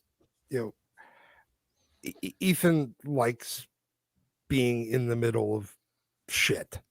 I mean, for better or worse, it's the kind of, it seems to be his comfort space. So every time they're like, yeah, and Ethan's in some drama with this person, I'm like, yeah, and fucking water's wet. Like, yeah. Speaking of that, I met him at a Philadelphia con. Here we go. No. Before all this stuff went down, and I did shake his hand after talking to him, and he had the sweatiest hands that I've ever like shook it. It still weirds me out, and that's why I might chuckle. I'm like, oh god, wet hands. I don't even pay attention to that nonsense. Make the video about Jim from Weird Science in his YouTube channel, not mine. I didn't shook say his that hands. shit. Wait. Wettest hands ever. I don't know what was happening with them. I can only speculate. If we want EVS to make a video about someone, no, I don't. That's no. I'm saying I'll take those hits. Like, come view my channel. I'll take those views. I don't care if they're hate views or not. Really. Yeah. On a serious note, though, I think part of the times people chuckle is like EVS has made a brand of kind of stirring the pot. He knows what he's doing, and sweaty hands. The fact that people still either get caught off guard or surprised or whatever, I think that's where my chuckle comes in. I'm like, what do you expect? But also some of the shit that he says, I genuinely find funny. I just couldn't. No, he's genuinely entertaining. He wouldn't have a successful channel and he wouldn't have a following if he wasn't genuinely entertaining. He's just got a shock jock persona. That's why I laugh, is because when he comes up in the conversation, you just think of something that he said and you go, oh yeah, Ethan, he said this. It's like it's just one of those things. Very nice. Now, see, there you go. I used to work with him for years, so I know it's funny. Mm-hmm. I've been to his house. He's cool. He was cool to me. Like I got nothing. I got to be honest about everything. Can you verify his sweaty hands? I don't. Now, see, I will say, Jim, that when I met him, and this is before all the Comic Skate stuff, he was still at DC, and he signed Green Lantern books for me. He did not have sweaty. Okay, that was weird because it was probably around the same time. Maybe he had just washed them. Like Spider Pig. He was maybe. I just washed my hands. That's why they're wet. No other reason. Maybe it was just hot at the con, but it was the same deal. It was New 52, sweatiest hands ever. I haven't gone to a con since. It's really thrown me off. Well, if he's sitting there doodling the whole time, he's gonna be. He might have been closed hand drawing. Like it's gonna be. We got drunk with Cecil and watched the Star Wars holiday special. It was that was an event, and then we went out in search of the Jersey Devil around the town. I think I remember that. Yeah, we live streamed all this. It was great. How much alcohol was involved in searching for the Jersey Devil? All I remember is we got to his house and he goes, "Hey, I got this bottle of alcohol because it was nice." And he's like, "Here." And then Cecil's like, "Okay." Yeah, twist my fucking arm. Oh, it was great. And he's like, "We got cheesesteaks coming in, all this stuff." I'm like, "All right, cool." We just sat at his table and ate steaks. How come we never have cheesesteaks, Wes? I'm not doing cheesesteaks. You're not worth that. Come on. I talked to this guy, there is crossover between the audiences, and this guy was telling me a story that he was going through this divorce. It was his son's birthday was coming up, and he just literally did not have the funds to be able to get his son anything. And the guy said that EVS went out there and drew him a picture, signed it up, and sent it directly to his son, let him know it was from his dad. So you can say everything you want about EVS. He's got a lot of humanity to him. He likes to help people out there, but he does have a show, and he's got a little bit that he does. Yeah, absolutely. The guy seems like a fine guy. I mean, he seems like he's very willing to do for other folks. That's awesome, man. But getting shocked that he's in drama is like, are you fucking new here? Yeah. Federico De La Casa. I was talking with a friend that left comics totally for manga and told me that My Hero Academia sold more than 158 million copies. How these nuts think to compete? Changing more characters gay will get them to 158 million copies. More gay. I believe Batman is the number 2 selling comic book character of all time, and Superman is number 3, all behind One Piece. That's the number 1 selling comic book ever. So it's not like Marvel and DC haven't moved stuff. Of course, they've had 80 years to do it, whereas My Hero Academia and One Piece have had a couple of decades. So, well, you got to take a picture of the landscape. I don't know what it is. I'm still trying to figure it out on my channel, but people think manga and anime is new and exciting still, and it's not new at all. It's been around forever. Even in America, we've had anime since the 60s, and I don't know exactly when they're bringing manga to translate it, but my point is Marvel and DC just keep taking things that should seem novel and fun, and they make it really hard to get into, and then the stories never stop. I think that's the number one problem. More variants, that'll fix it. Interior variants. Interior variants. Interior variants. So do and QR QR codes. That'll do it. Choose your own adventure QR codes. Yeah. Augmented reality. Thing is, the idea like manga's cool to people, and these big two aren't cool. So younger kids, my kids won't touch a big two book. They don't care. Manga is very accessible because it literally plays off of the anime that's out there. So if you stop the anime and you want to see the story, you can grab the manga and continue it on. And in the meantime, the manga and the anime are very connected. Yeah, it's a straight narrative. I also think the art is easier for a kid to follow, because this is no dig at these talented artists that do, million lines of rendering to render the calf and this and that.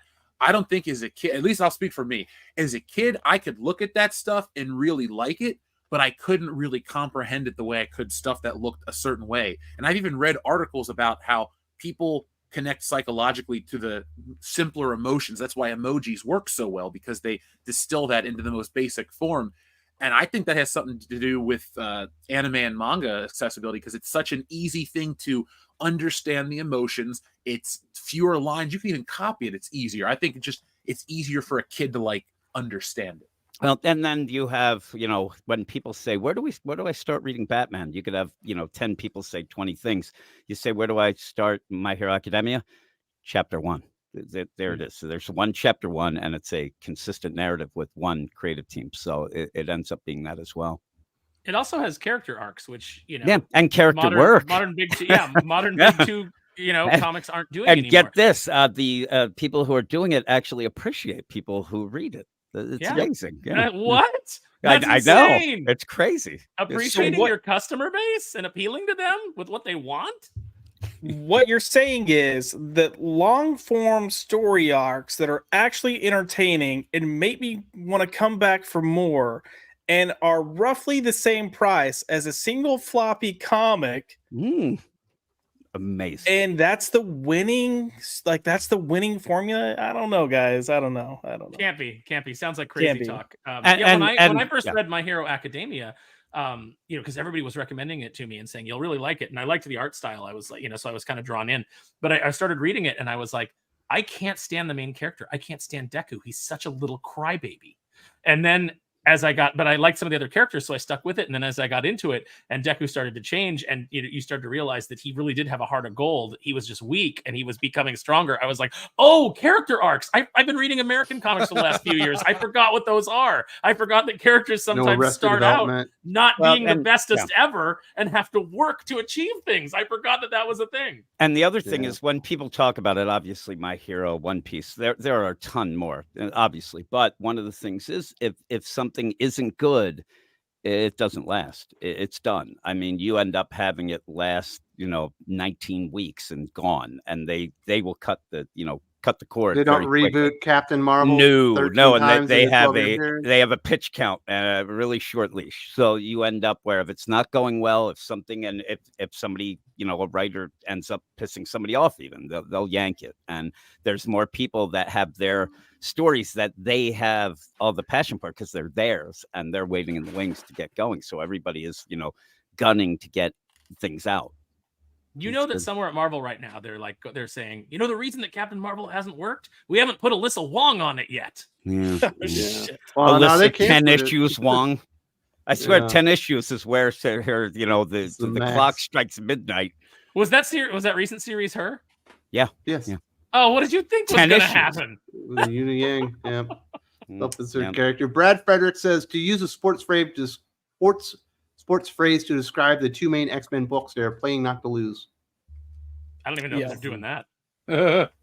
Well, I think Doc said it earlier, something about it would be mediocre at best during the good times. And this Uncanny X-Men #1, I felt like it was like when you have that break issue in your arcs, like Chris Claremont would deliver an arc, and then you have that break issue that's a character moment or a fun moment.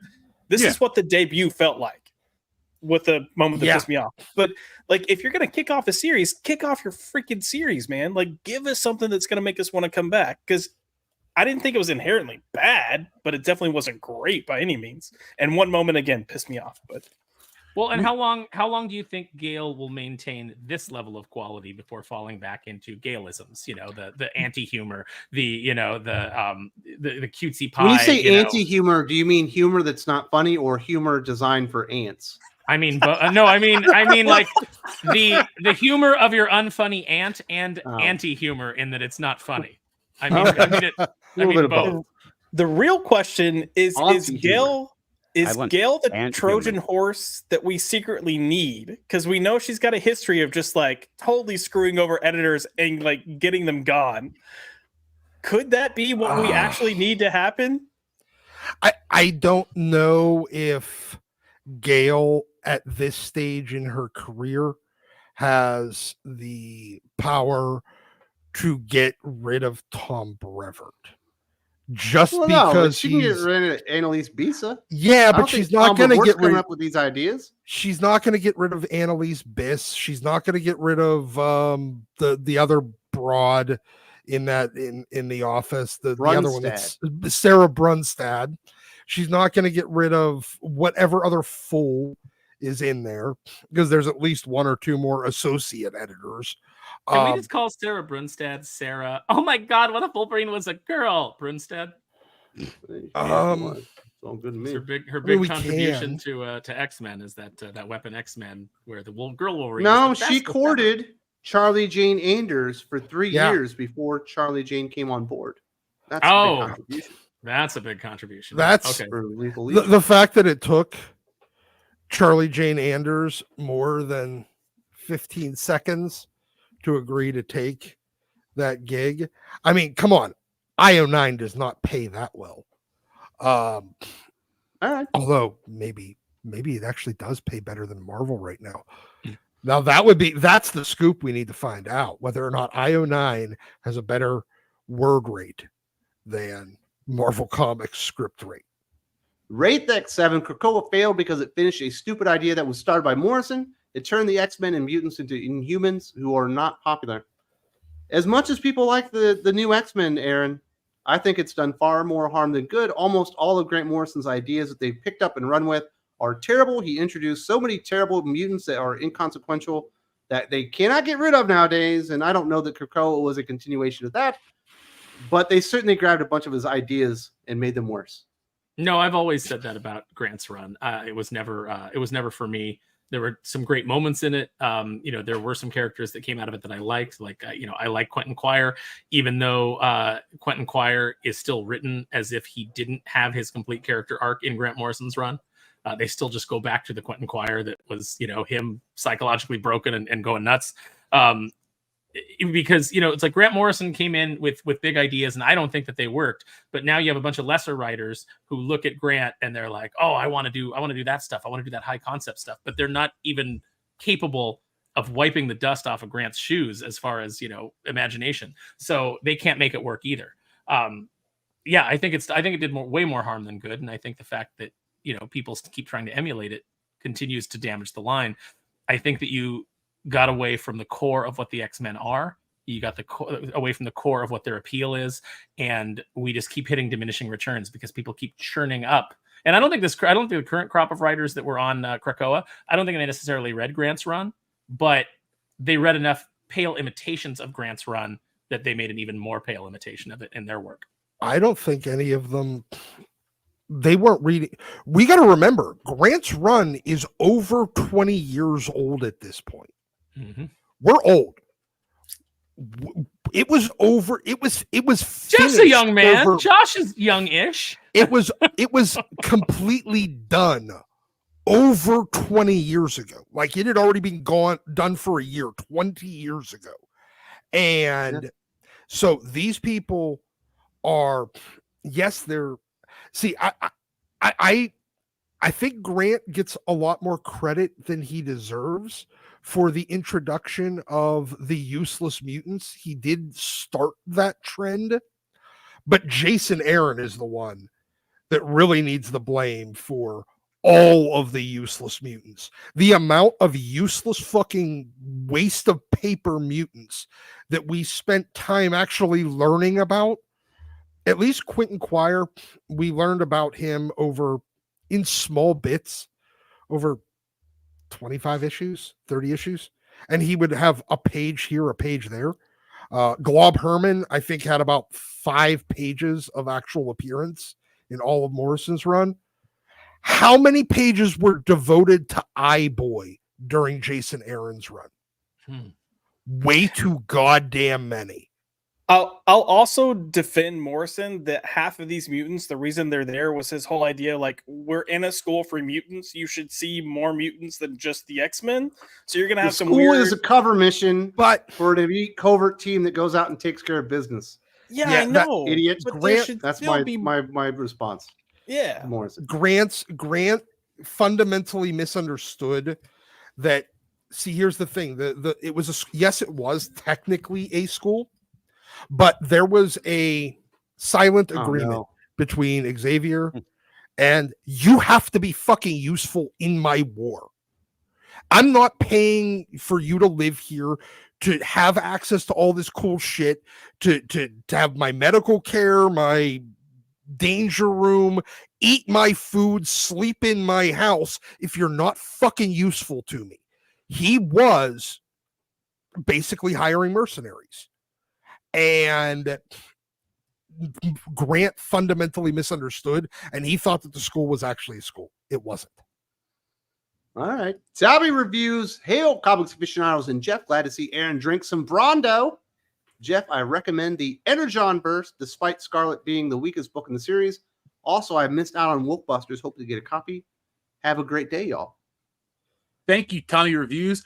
For anyone who missed it, because we crossed our funding goal, I was able to get a larger order that'll be taken to cons and stuff, but I will make a small selection available on the website. So I will put out tweets and have stuff in the coming weeks. You guys will be able to buy that directly from me. So thank you to everybody who made it a possibility. And thanks to you guys for helping me promote it.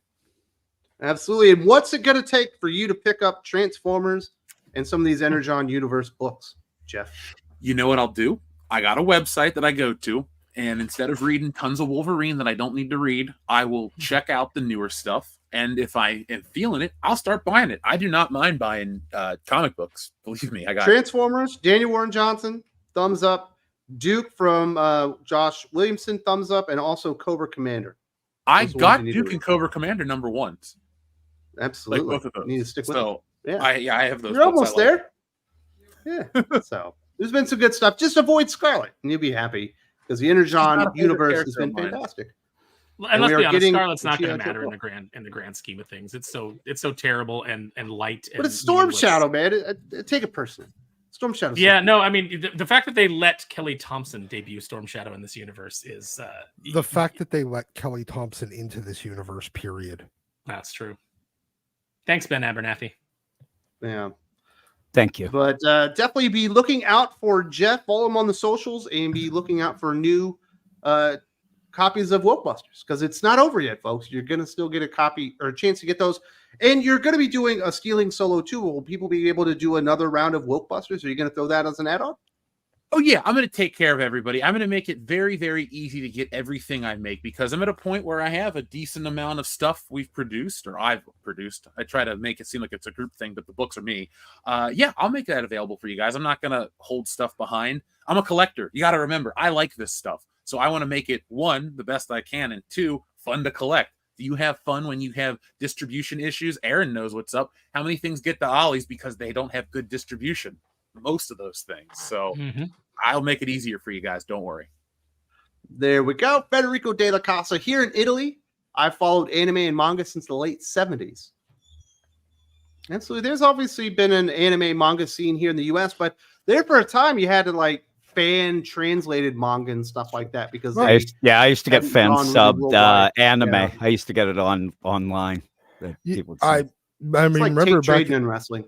The 80s, because I actually traded away one of the original first printings of Akira when it was originally released in the 80s in the States. Oh, the first digital coloring, right? Wasn't that Marvel's first book to ever use it? No.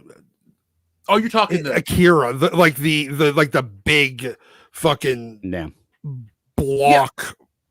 I don't know. It was all black and white. Okay, I was just saying because I thought Marvel eventually released it in America in the first possibly version. I just wondered if that was the version you had. Okay, no. I've read the book. I'm gonna lose some points. I haven't seen the movie all the way through. I've read the book though. I also have never finished the movie. I thought it was nonsense. it's beautiful artistically, but there are like a couple of repeated tropes in like sci-fi and entertainment that I don't really dig. And the psychic powers from Akira or Akira, depending how you want to pronounce it, that trope's been used a bunch in my lifetime. So I'm just kind of like, even though it might be the source for some of this stuff, that and the androids trying to become real people, those are two tropes where I'm always just like, I'll check out on this one.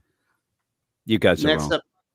up, Tommy Review says, I also snagged Garth Ennis's Hitman Omnibus Volume 1 to Jeff's statement, people forget Astro Boy, Gigantor, and even Speed Racer are technically anime. Speed Racer's great. Hitman's got so many things in it that would not fly today. It's fantastic. I mean, at one point they use a morbidly obese man as a bullet stopper. The entire character of Bueno Excelente. Bueno Excelente is the best. That guy is bad. Bueno. Most of what Garth has done in his career could not be published these days through the big two. I mean, Welcome Back, Frank. No, you can't do it. Hell, most of his Max. All this, is insane. Most of his Max Punisher run, nope. Authority, his Authority Kev stuff, nope. Yeah. There you go. Congratulations, Tommy. I'm glad you got that book. Unfortunately, I'd never read it, so I wasn't able to get a recommend myself, but it was Garth Ennis, Hitman. Sounds like it was probably a fit. Nerdy Girl Creates. We got Carrie in the house. If Aaron likes the character arc in My Hero Academia, wait till he reads One Piece. Have you guys seen any of the D23 trailers yet? Have you read One Piece, Aaron? I've not. I keep asking people, should I get into One Piece? And everybody kind of has the same reaction. They're like, it's like 1,000. That's a long. Yeah, but they're quick reads. It'll take you a few years. I want to get it. I want to get into it. I want to read it. It looks like it's one of the things that it has appealing character designs. The concept appeals to me. I want to check it out. It's easier than you'd think. A listener sent me the first 20 books, not the first 20 chapters, like 20 actual real single books. And I've read a decent amount of it. It's normally not my style, but it is enjoyable. Like, it's very easy to just kind of like, well, you go that way.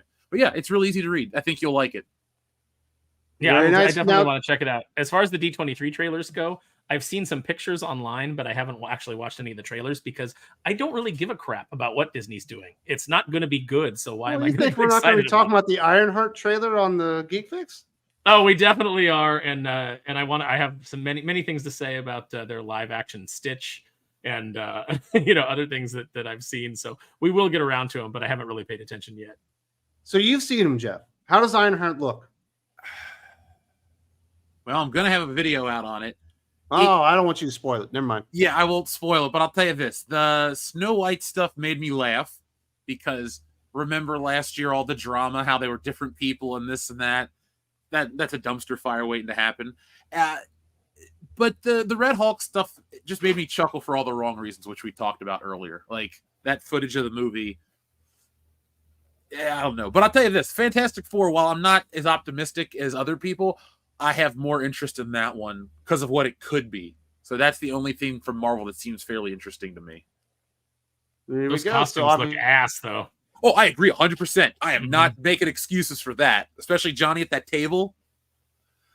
It's something different by being a retro past, like a retro aesthetic.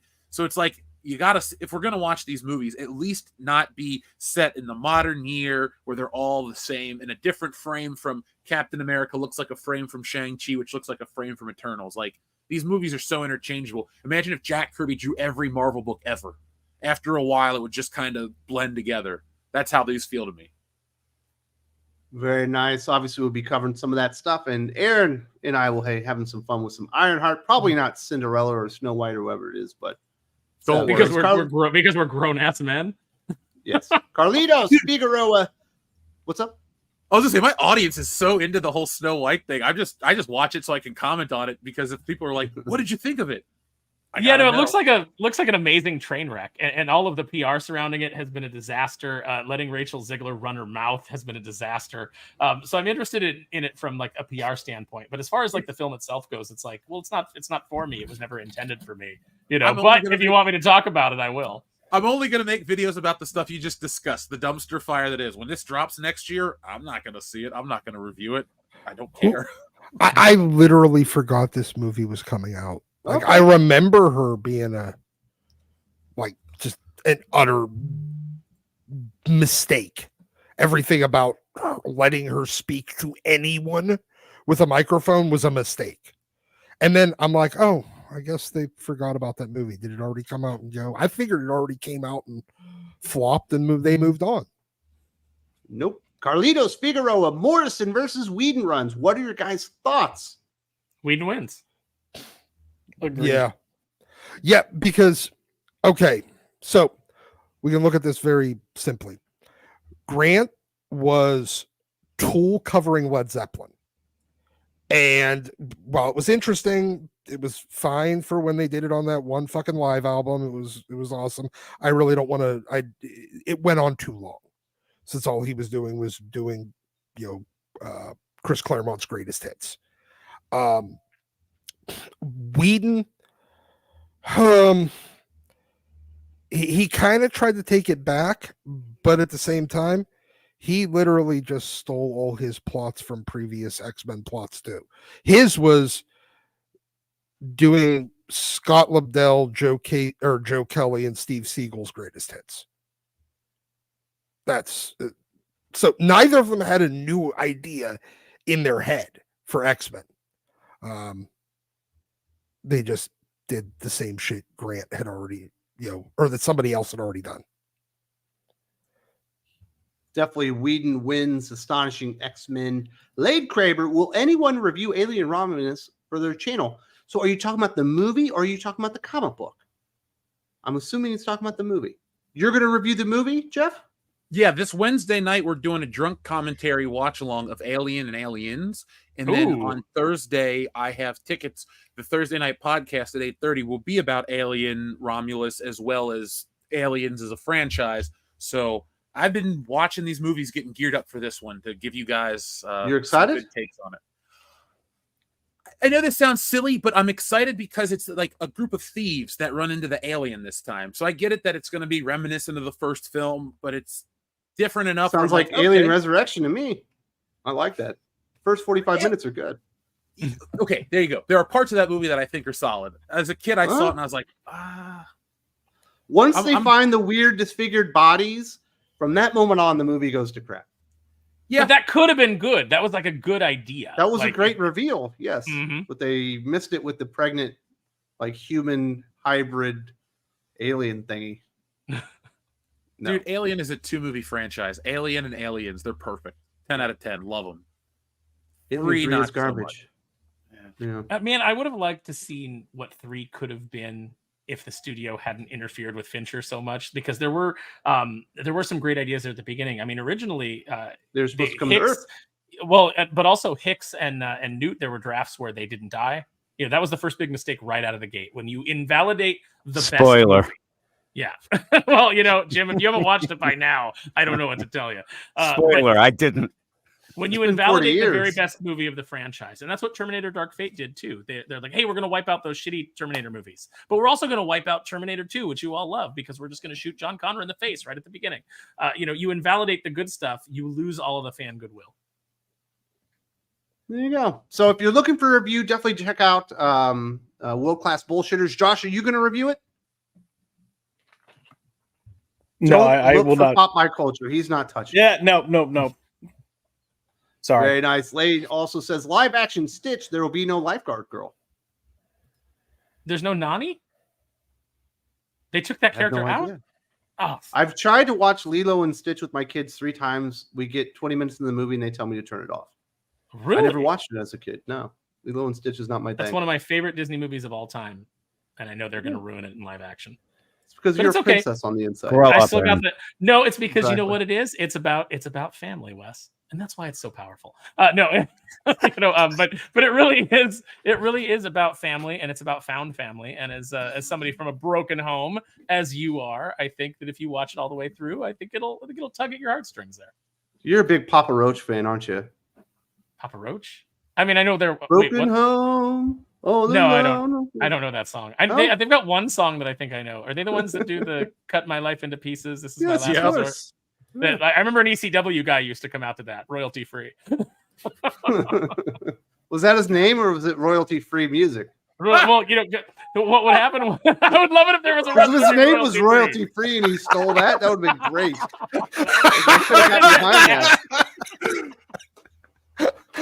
Holy fuck! In the words of the late, not so great Vince McMahon, this is good shit. He's not dead yet, is he?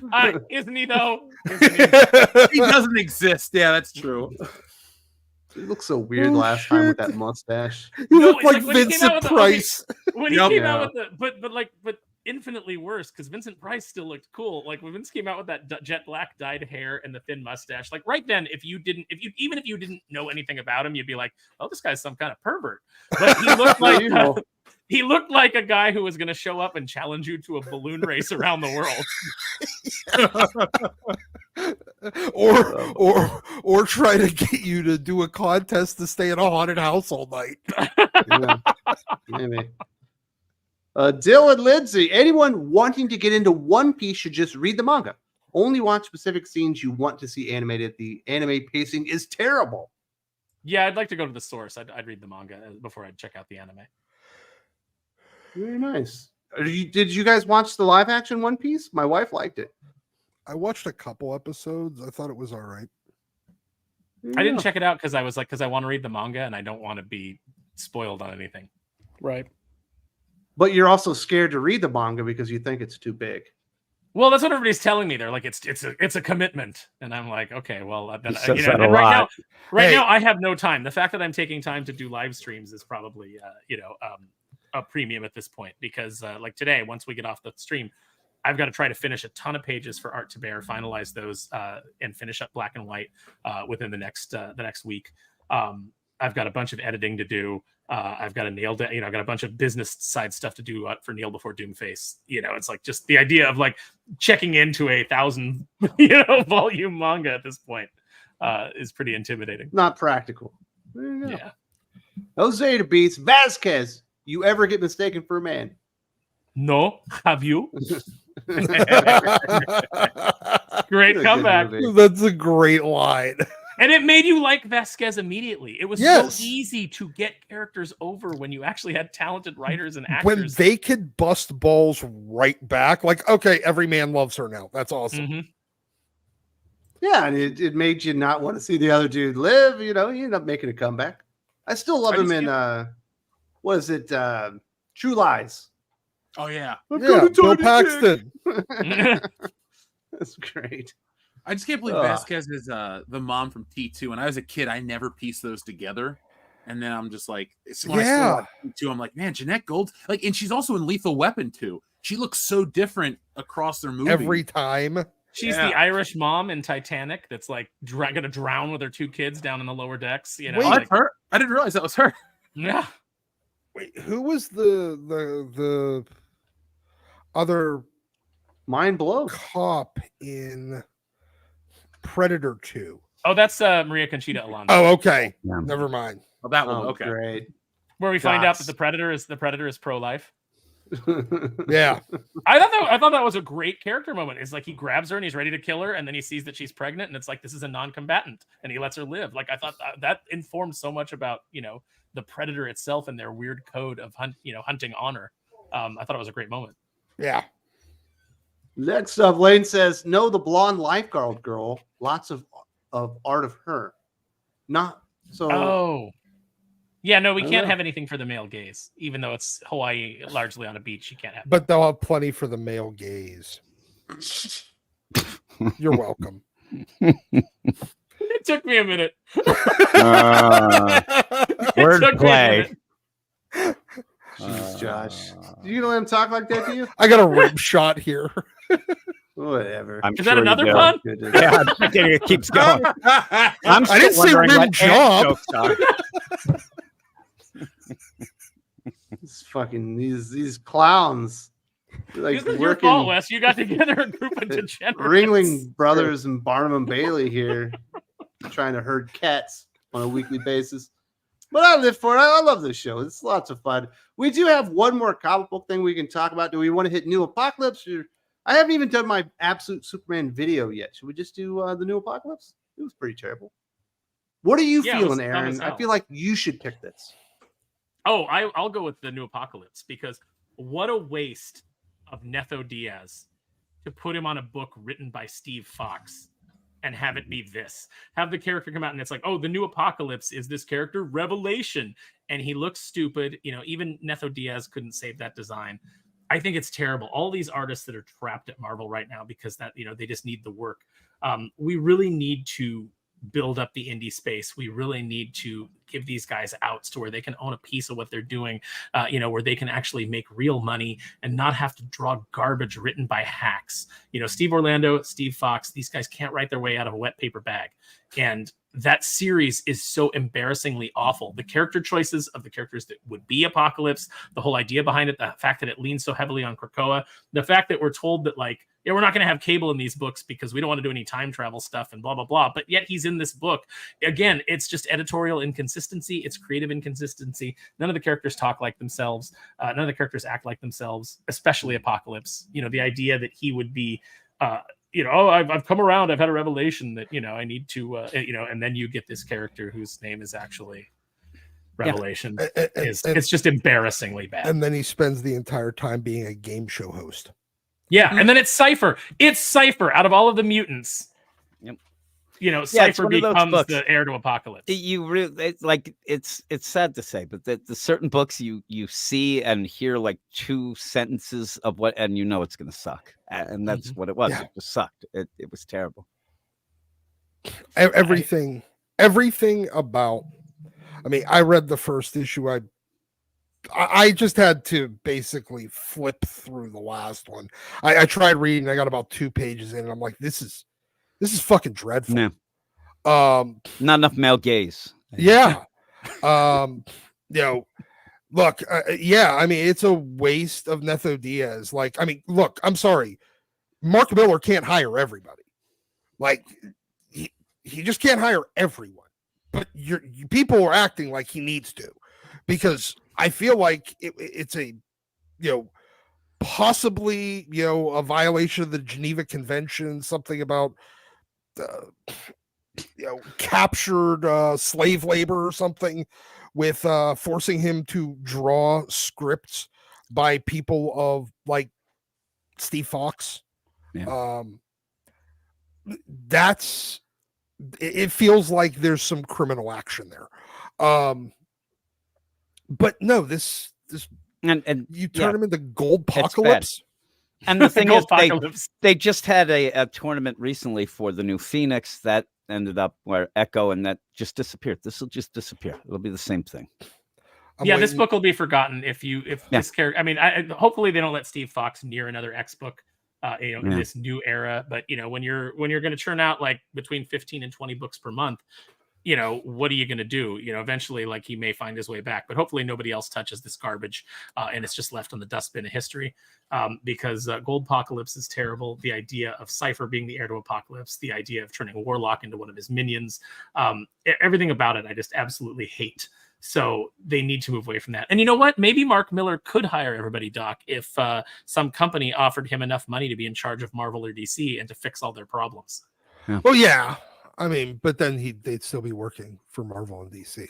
No, but if Mark were running it, maybe there's a difference. We could turn it around. Yeah. But no, like, look, this is a poorly I'm waiting 3 months from now. Cypher's going to show up in the background of like NYX just walking around fucking normal. I mean, that'll happen. And Cable will be there. Yeah. And like they won't do anything. I mean, the premise behind this book was utterly retarded. And when they did another tournament, I'm like, do you remember what happened with the last tournament you did? You just abandoned it after nobody gave a fuck. Like they take the character that absolutely they think they're being so clever by taking the character that when nobody would see coming. You know why? Because it's fucking stupid. Is Tony Khan in charge of Marvel and DC right now? And he's like, you know what'd be great? Another tournament. Yeah, that's what we need. Another tournament. And then we'll have the winner be a swerve. Yeah, you had fucking Gilbert win. Like nobody cares. Nobody. R35 had a great comment earlier where he said that did Apocalypse accidentally inhale some experimental internet gas when making that decision? Yes. But you guys, I think we covered that. Do you guys want to move to Absolute Superman? Do you guys want to talk about what a train wreck that looks like? Yeah. Why? I mean, honestly, why not? Because it looks fucking awful. Somebody asked me if Batman can take off that big plate on his chest and throw it, and I'm like, probably. I'm like, it's probably definitely going to be a tool. Like maybe he takes it off and he runs a stick through it and he can dig. It's like a shovel. It's like a spade. It's like it's going to be like this. Everything that I'm seeing about this, and Scott Snyder's so excited about it. Like he's like, look at Batman using his prehensile cape, and I'm like, yeah, it looks stupid. He's walking on it like stilt legs in this art, and the art looks great. Nick Dragota's art looks phenomenal, but I'm like, again, another artist being wasted on ideas that are terrible. Yeah. So we've transitioned over to the Superman thing. We went over to Absolute, yeah, because we didn't have enough to say about. I mean, it was just like Steve Fox. What are you going to say? It's going to be garbage. Stupid idea. Nobody cares. But is it as bad as an idea as a cape made out of Kryptonian dust? Oh, that hurt to read that. Kryptonian dust cape? Like, come on, man. What do you think the S is gonna? Who cares? Stand for? What do you think what do you think they're gonna do instead of hope? What do you think the S is gonna stand for? What political statement are they gonna make with that S? Sad soy boy. I like slave. He's got lava arms. Like, I know that's going to come into it too. I'd rather have that than that Black Panther. That's basic bitch. So there you go. What do you want to bet? Like maybe they'll tie the lava arms to like the destruction of Krypton. He got off Krypton and Krypton was going to blow up, and it was, there's going to be magma everywhere, and it, somehow it affected his powers, and he's got the magma arms of Krypton. Like, no wonder Krypton blew up. They're a bunch of lazy sons of bitches. They didn't have to work. It blew up. They mean it got popular. Handful of dirt and you could make a costume out of it. Like, you don't even have to work for clothes there. You know what I mean? That's why they lost their planet. It's going to be bad. It's going to be a bunch of... See, this is the problem with when you start your universe on the anti-idea. So what is the idea of Superman? Okay, so now how do we deconstruct that and just subvert everybody's expectations and just be different? So you're not starting out with a solid idea. You're starting out with the opposite of a solid idea. And that's why I think the Absolute Universe, it'll have some hype at first. Retailers will buy into it like they always do. They get fooled again and again and again. They'll buy 1 million variant covers. Those will sit on the shelf. And, by around issue 6, the numbers will have plummeted. And we'll be having a conversation about how much longer before they pull the plug on this whole line. Well, and the other thing that I keep hearing people say is they're like, yeah, but it's Scott Snyder. He did Court of Owls. And I'm like, and he did every other shitty thing that came after that. Like 0 Year. 0 Year? I mean, Endgame wasn't that great. I'm not even going to get into his All-Star Batman. I'm not going to get into some of the Justice League stuff he did was okay, and then it went to shit real fast. No Justice League, No Justice wasn't very good. No, just, I don't know, man. But Dark Aaron's Knight's right. Metal Blue.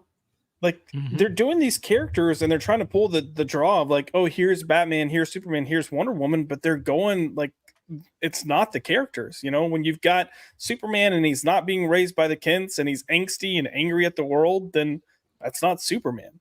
By the way, the barista on that Doomface page that you showed earlier is basically Absolute Superman. If you look at his hair. I'm waiting for Absolute Superman to save someone. And they're like, thank you, you're the best. And he's going to be like, if you say so. Whatever. And then just like throw the hair in his face and then fly off. He's going to be doing that. That one kid on South Park, the one that's what it is. Doing that. Yeah, he's just going to be doing that constantly. Yeah. But no, remember, Scott Snyder's idea of something cool was, what if instead of a lasso, Wonder Woman had a chainsaw of truth? This is what we're dealing with. Like, people always fall back on Court of Owls, and Court of Owls was good. Court of Owls was a good idea. But how many good ideas has Scott Snyder really had since then? Way more terrible ideas. And I mean terrible than even decent or good. I don't know what you're talking about. Death Metal was the peak of all peakness. It's the bestest ever. Oh, the fact that we leaned into that instead of Doomsday Clock as the direction for DC. Oh, yeah. Everything good about Death Metal was all the tie-ins that everyone but him wrote. Other than maybe that was just Batman metal. Who Laughs. Yeah, that was just metal. Death Metal was rough across the board. But it was what edgy, if Batman Josh. was It's a castle. You know, like, come on, What if I'm a Batman cool was dad. a cockroach. Yeah. I need my on, teenage son. baby. Need my teenage son to respect me. I like when he was a baby and rolled down the stairs and couldn't get up. That made me giggle. So stupid. I will be making a video on the Kryptonian Dust Superman cape. There's a few other interviews out there, but I want it to be good. Like, I want it to be good. I just, everything that I'm seeing from it, I know what it's going to be. And I hate to be pessimistic, but it's not even pessimism at this point. It's just realism. It's like, what is the current standard? The current standard is bad. And when you get something that's not bad, we're all excited about it and we're all shocked and blown away, like we were talking about earlier. Why can't they do in the comics what they're doing with every other facet of DC and make it all kind of line up? I'm not saying you can only have, Earth 1 Superman, but why can't we keep Superman kind of on character model, to use an old term, so people can then watch a movie and get into the character? Why does it have to be so disparate where you go, like, back in the day, you would go read Spider-Man. It was close enough from the movie because Spider-Man stories, whatever. You're like, I can figure out what's going on. This is so different. It doesn't win. You never get new readers from this crap. You get the curiosity buys, and then you get the angry fans, and then you get people like me who will buy a Superman book when you do it right, like bringing back the classic Trunks. But then, I don't follow it long enough. And then this makes me never want to check it out again. I know it's an alternate reality, the absolute universe, but we're tired of that too. Multiverses are played out. Yeah. And quickly too, man. Like, I know they've been around forever in certain forms or fashion, but like ever since Spider-Verse dropped, that's when I've been so hyper focused on them, and I hate them because it's like, it's so lazy. It's the same character 100 times. It's the same thing over. That's why we don't get anything new. I liked Spider-Verse better when it was called Crisis on Infinite Darkwings, and James Silvani and I did it. And and it was a huge, colossal joke, just like all of these multiverses have turned into, without trying. We did that. Like, there's a lot of Dan Slott's run that is just like straight up Darkwing Duck. Mr. Negative is just Negaverse Negaduck. Spider-Verse is just Crisis on Infinite Darkwings. It's just all kind of, just executed poorly. But do you guys like brain synergize or something, or do you think that he was borrowing ideas? I think Dan Slott. I think all Dan Slott does is borrow ideas. I don't think he's ever brought a single original idea to anything that he's done. I think, which is why he can't. Spider-Boy's an original idea. It's like he can't. It's why he can't break out and do like a creator-owned thing or do anything that he's like created. Remember when he was putting out like, I'm going to be in LA, Netflix. I'm the guy that created the Spider-Verse. If you want to have any meetings, like he put that out in a tweet. And it was like, oh my God, how it was pathetic. met by silence. Yeah, met by silence. It's like, no, if you were a big deal, you would have a Hollywood agent that was getting you those meetings. You don't just put out a tweet. Remember that the guy that got his start doing Ren and Stimpy, just adaptations of a cartoon, is still just doing stuff other people already did. Shocking. I like Ren and Stimpy. I like it whenever they had pink eye. And I'm not put the cat stuff on it. That was great. I'm not saying Ren and Stimpy wasn't good. I'm saying that that's what he does. The Ren and Stimpy comics were fucking dumb. Anytime I think of Ren and Stimpy, all I hear in my head is, "Please, sir, we really just want to sell you some rubber nipples." I don't know why that always makes me laugh, but it does. Oh, that was a great show. Yeah. Why can't we get back to Ren and Stimpy? But I think that'll do it. They'll try. I'm gonna be bad.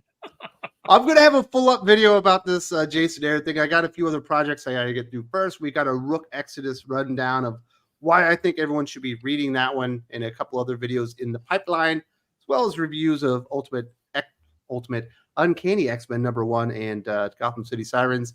We got a couple of people here. Brad Frederick says Netho Diaz is taking over for Stegman on X-Men. Yep. Is that full-time or is a fill-in? I'm leaning towards full-time. Stegman's off, so yeah. And Stegman wasn't delivering his best work on it anyway. So no, he was. That's that's an upgrade. He was phoning it in. He's just doing covers now. That sucks. But Netho Diaz should look really good on there. I think it'll be almost seamless because he does have a more grittier style to his work. And Era of Apocalypse will look like a good book, visually speaking. When Netho came on G.I. Joe at IDW, I think David Hedgecock, who we had on the show a couple weeks ago, he was the editor that replaced Gallant and put Netho on there. And man, that book got good immediately. Like it jumped up like 300% in quality just based on Netho's artwork. So that should be exciting. Uden 87 morning, gents. Why is it that DC keeps insisting on deconstructing superheroes rather than going back to their classic selves and values? So Josh? Aaron actually made a comment 2 weeks ago on Culture Popped, and for me, it stuck with me because I didn't think about it, but it makes perfect sense. You've got characters like Superman and Batman that are about to go public domain. So right now, DC is doing everything they can to do a different take on that character, to protect that character within their rights as much as possible. And I think that's why you're getting so much of this weird deconstruction, weird takes, weird offshoot versions, weird Elseworlds. And it just sucks, unfortunately, because I think all we really want is a good take that feels true to the character. Because we're definitely not getting that in the main line. Yeah. I was talking to Script Doctor, and he had said how Batman Caped Crusaders intentionally chose the classic style Batman because that's the one that's about to go public domain, and they made a couple of changes, but they made it vague enough to where DC, this is according to him, where DC could very much stamp out people that try to do that classic first appearance Batman because they've created something that is covered under copyright that is so close to it, it'll be hard to argue in court. All those things are really affecting what's going forward with these characters. And I think the deconstruction obsession comes from a generation of people who grew up on Watchmen and these other edgier comic books. And even though I'm of that era, I really went out of my way to read Silver Age stuff because that's the formation of a lot of these things. And I personally would throw my money at the classic. I don't even want to say value driven because that makes me sound too archaic, but like truer to form versions. I don't like grim and dark and edgy. Do we want to hang out with edgelords in real life? No, then why do we want to read our superheroes to be edgelords written by angry people that hate you? It all sucks. I'm sorry to be so negative, but well, it's like the writers don't understand the difference between grim, dark, and edgy, and then your superhero going through a difficult trial. You know, you can go dark and edgy with what they're encountering, but when you make them grim, dark, and edgy, and that's all they are, yeah, you're not going to want to be around that. You're not going to want to read it. It's going to get old real fast. And I think that's why you got to read Born Again, Frank Miller. That's you deconstruct, but you got to read them. You got to build it back up to better. Correct. Yeah. Carlitos Figueroa, Aaron, what about Spider Island? Was that not an original idea? That's just Spider-Verse again, but sure. It's like a bunch of spider people. Oh boy. But they had it's their like own you island. could do it. Yeah, they did. Cool. Does anybody even talk about nobody even talks about Spider? Like people at least still talk about Spider-Verse because they think it was an original idea because it was, it happened in Marvel. And that's, and it got bigger notice. But yeah, no, people don't talk about Spider Island at all. No, I read it when it was new. Like every week I was buying it. All the Dan Slott contributions to Spider-Man made me dislike Spidey because it's Silk and all these other B-list characters, and it's all about Maria Marconi and all these just. It's like, I get it, man. I'm sure you get a cut of however these characters are used in the future, but they flooded Spider-Man with pointless characters. I didn't even recognize it anymore. It was just. Oh, you should read his Iron Man run though, where the book became about the guy that's banging his mom. Wait, really? Yeah. He expanded out that supporting cast with a bunch of people that you're like, I don't care about any of these idiots. Why is this book not about Tony Stark?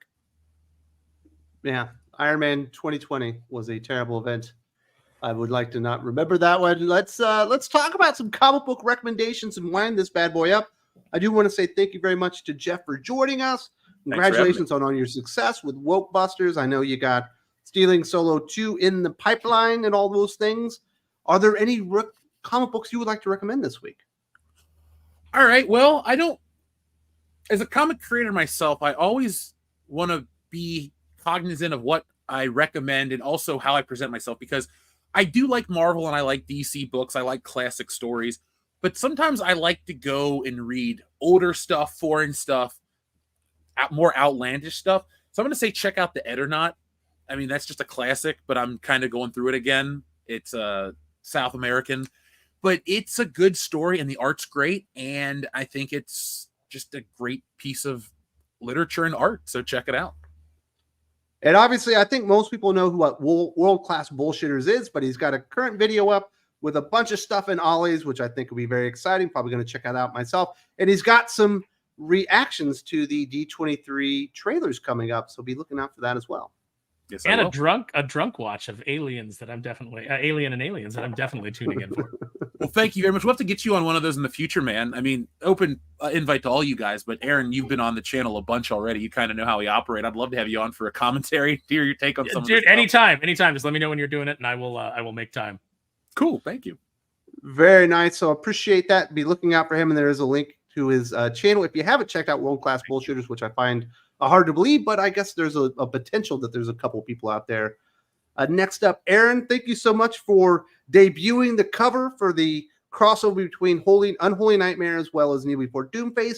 Do you have any comic books that you want to recommend or any appearances that you would like to let people know about? Well, like I said, I'm doing a stream with Imperatus tonight. We've invited Josh. He is not committed because, like I said, he is the belle of the ball. We're trying to land Josh for this. I don't have any other appearances that are coming up. I'm not going to D23 this weekend, so I will not be there. I know some people were asking. I don't have any comic book recommendations. I looked over the new comics this week, and there's not a single book that I can recommend. But I do want to call out Archie for their Nintendo parody cover, "Beat Off Guys to Rescue Betty." There's a very famous Archie cover where he's bringing her out of the water. She was drowning, and there's two guys that are like, like holding their black eyes, and she's like, did you have any trouble rescuing me, Archie? And he's like, yeah, I had to beat off two other guys. And that's become a meme because it's like unintentionally comedic. And now they're leaning into it, and they're saying like, yeah, beat off guys to rescue Betty. So I think that's kind of low-hanging fruit and pretty despicable on Archie's part. But yeah. Nothing, no recommendations. They hired Tom King. They've already gone despicable and low-hanging fruit. That's true. That's true. I'll tell you what I'll recommend this week is you can pick up Kit Carter Planet Doom still. Aaron Lopresti is putting the finishing touches on that book, so that'll be shipping soon. And I would also say that if you love art and not just art to bear, but his actual art, Oodles of Doodles is funding right now his big premium art book. I think they broke 14,000 and are continuing to chug along. So go check that out. Absolutely. Obviously, Art is a friend of the channel. Been on here a couple of times on Aficionados. We had another interview with him. A great guy. Definitely support him if you can.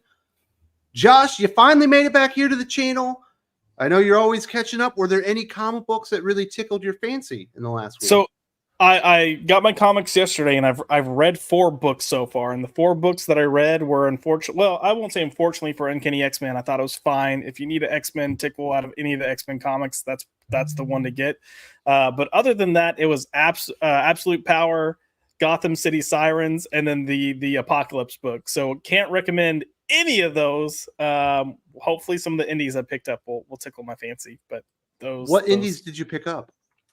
Oh, Jesus. Pretty much most of the number ones that came out. I'd have to grab my bag. It's right over here. But gosh, I can't even remember what they are right now.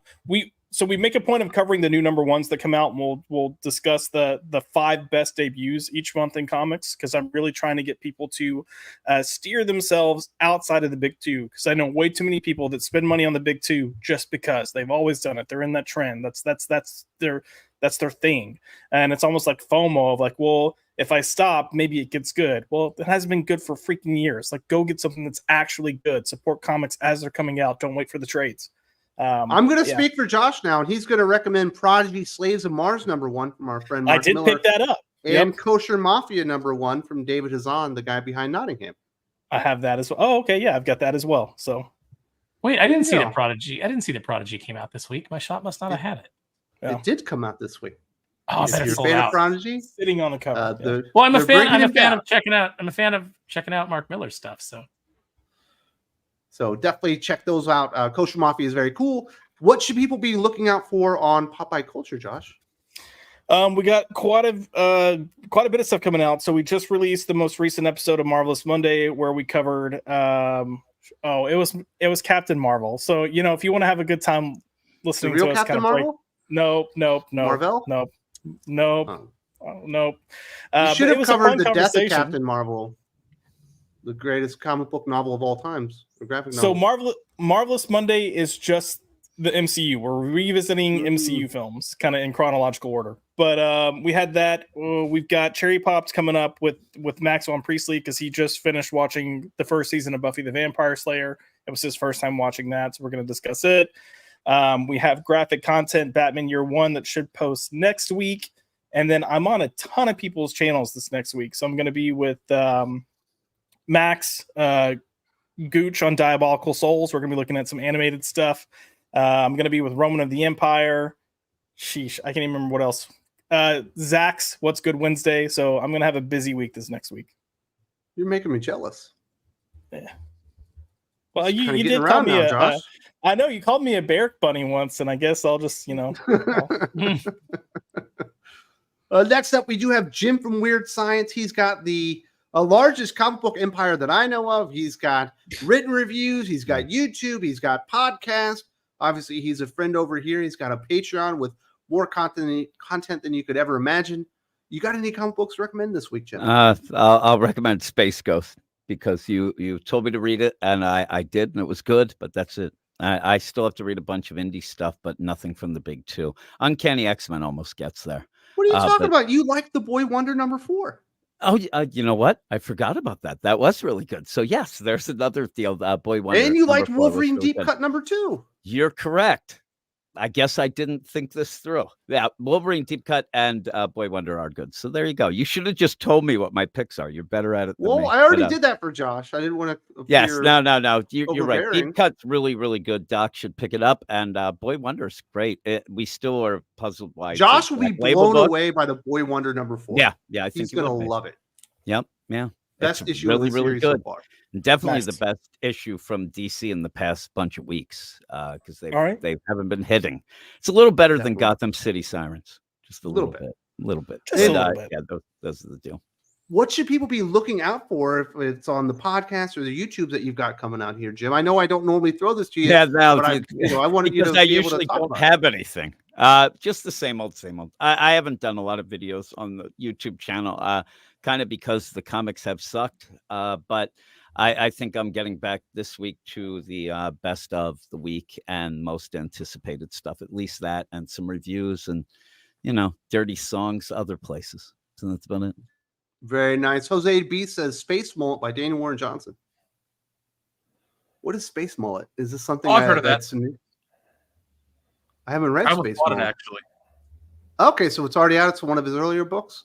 I think it's new. Like I think I just saw that at the comic book store the last time I was there. Like Space Mullet. Did I miss a Daniel Warren Johnson book Mm. Pretty that's sure called that's- Space Mullet? That feels like everything I would want to read. What is going on here? I don't see Space Mullet in the comic book roundup.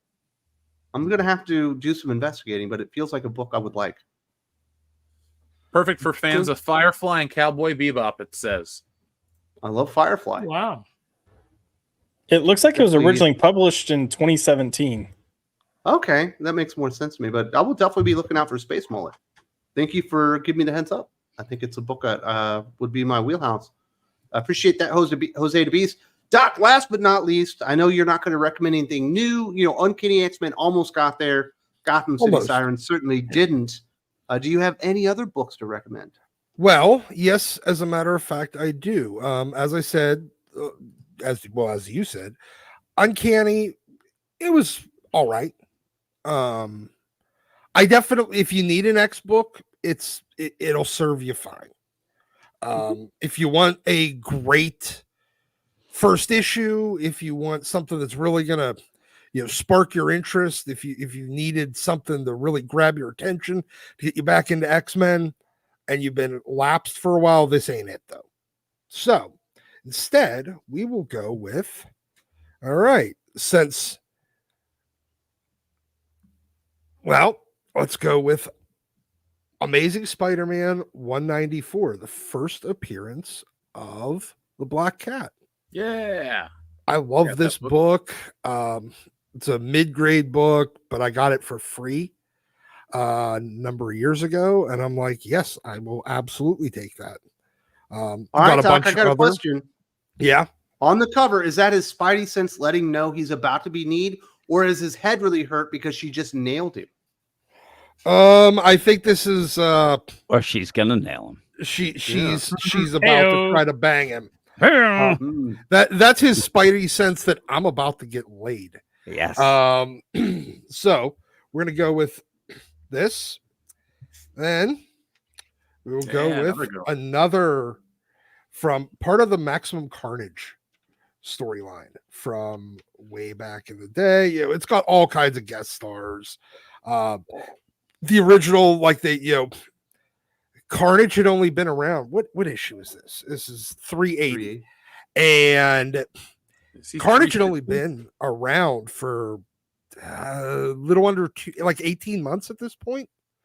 And he's already central to a major event. This was kind of the event that I was like, it seems too soon. Carnage is cool and all, but I felt like, they gave Venom some time to kind of gestate and his popularity to rise before they brought him back the first time. And then they gave him a long time off before they brought him back again. And whereas Carnage, it was kind of overload from minute one.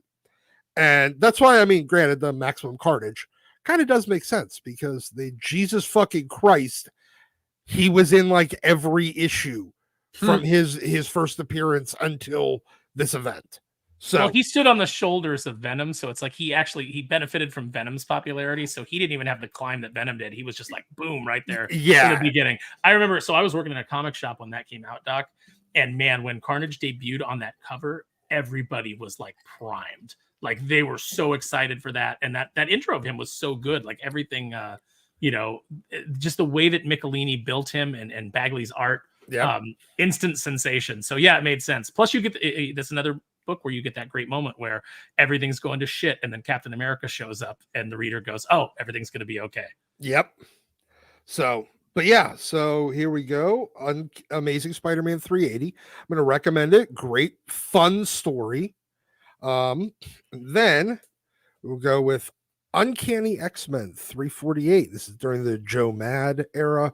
This is, I think, right at the end of Lobdell, right before Joe Kelly and Steve Siegel and the Man of Action guys kind of take over the whole X office.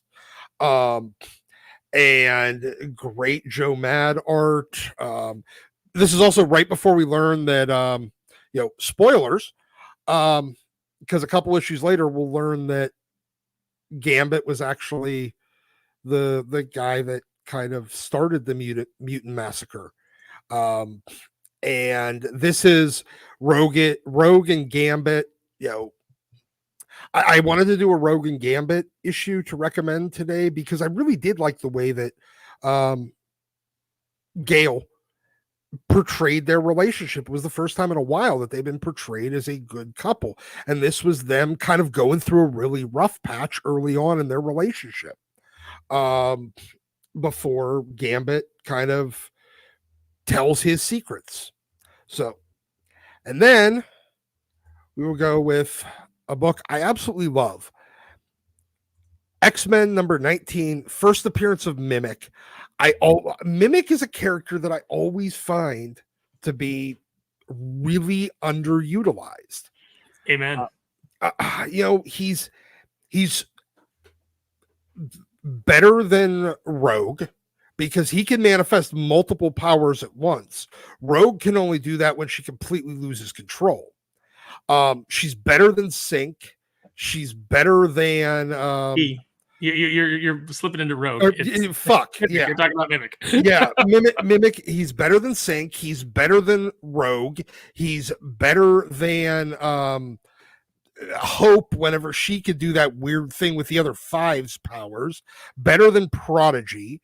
They've been spending decades trying to find somebody that's as cool and able to do as much cool shit as Mimic, and they've never been able to.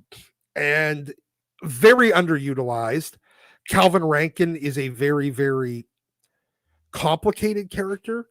And I became an even more massive fan of him during that run on the Exiles. I mean, it wasn't this version of Calvin Rankin, obviously, but it was still Mimic. And, him being basically the greatest Avenger. But yeah, so X-Men 19, first appearance of Mimic. So those are my recommendations for the week. Well, very nice. I want to say thank you to everybody for joining us. I think we had a good time today talking about comic books and nonsense, and we went on a million side quests and adventures, but it was all worth it in the end. We had a good time. I hope to see you next weekend right here on Thinking Critical YouTube for the Comics Aficionados, and a special thanks to Jeff for joining us once again to talk about some comic book stuff.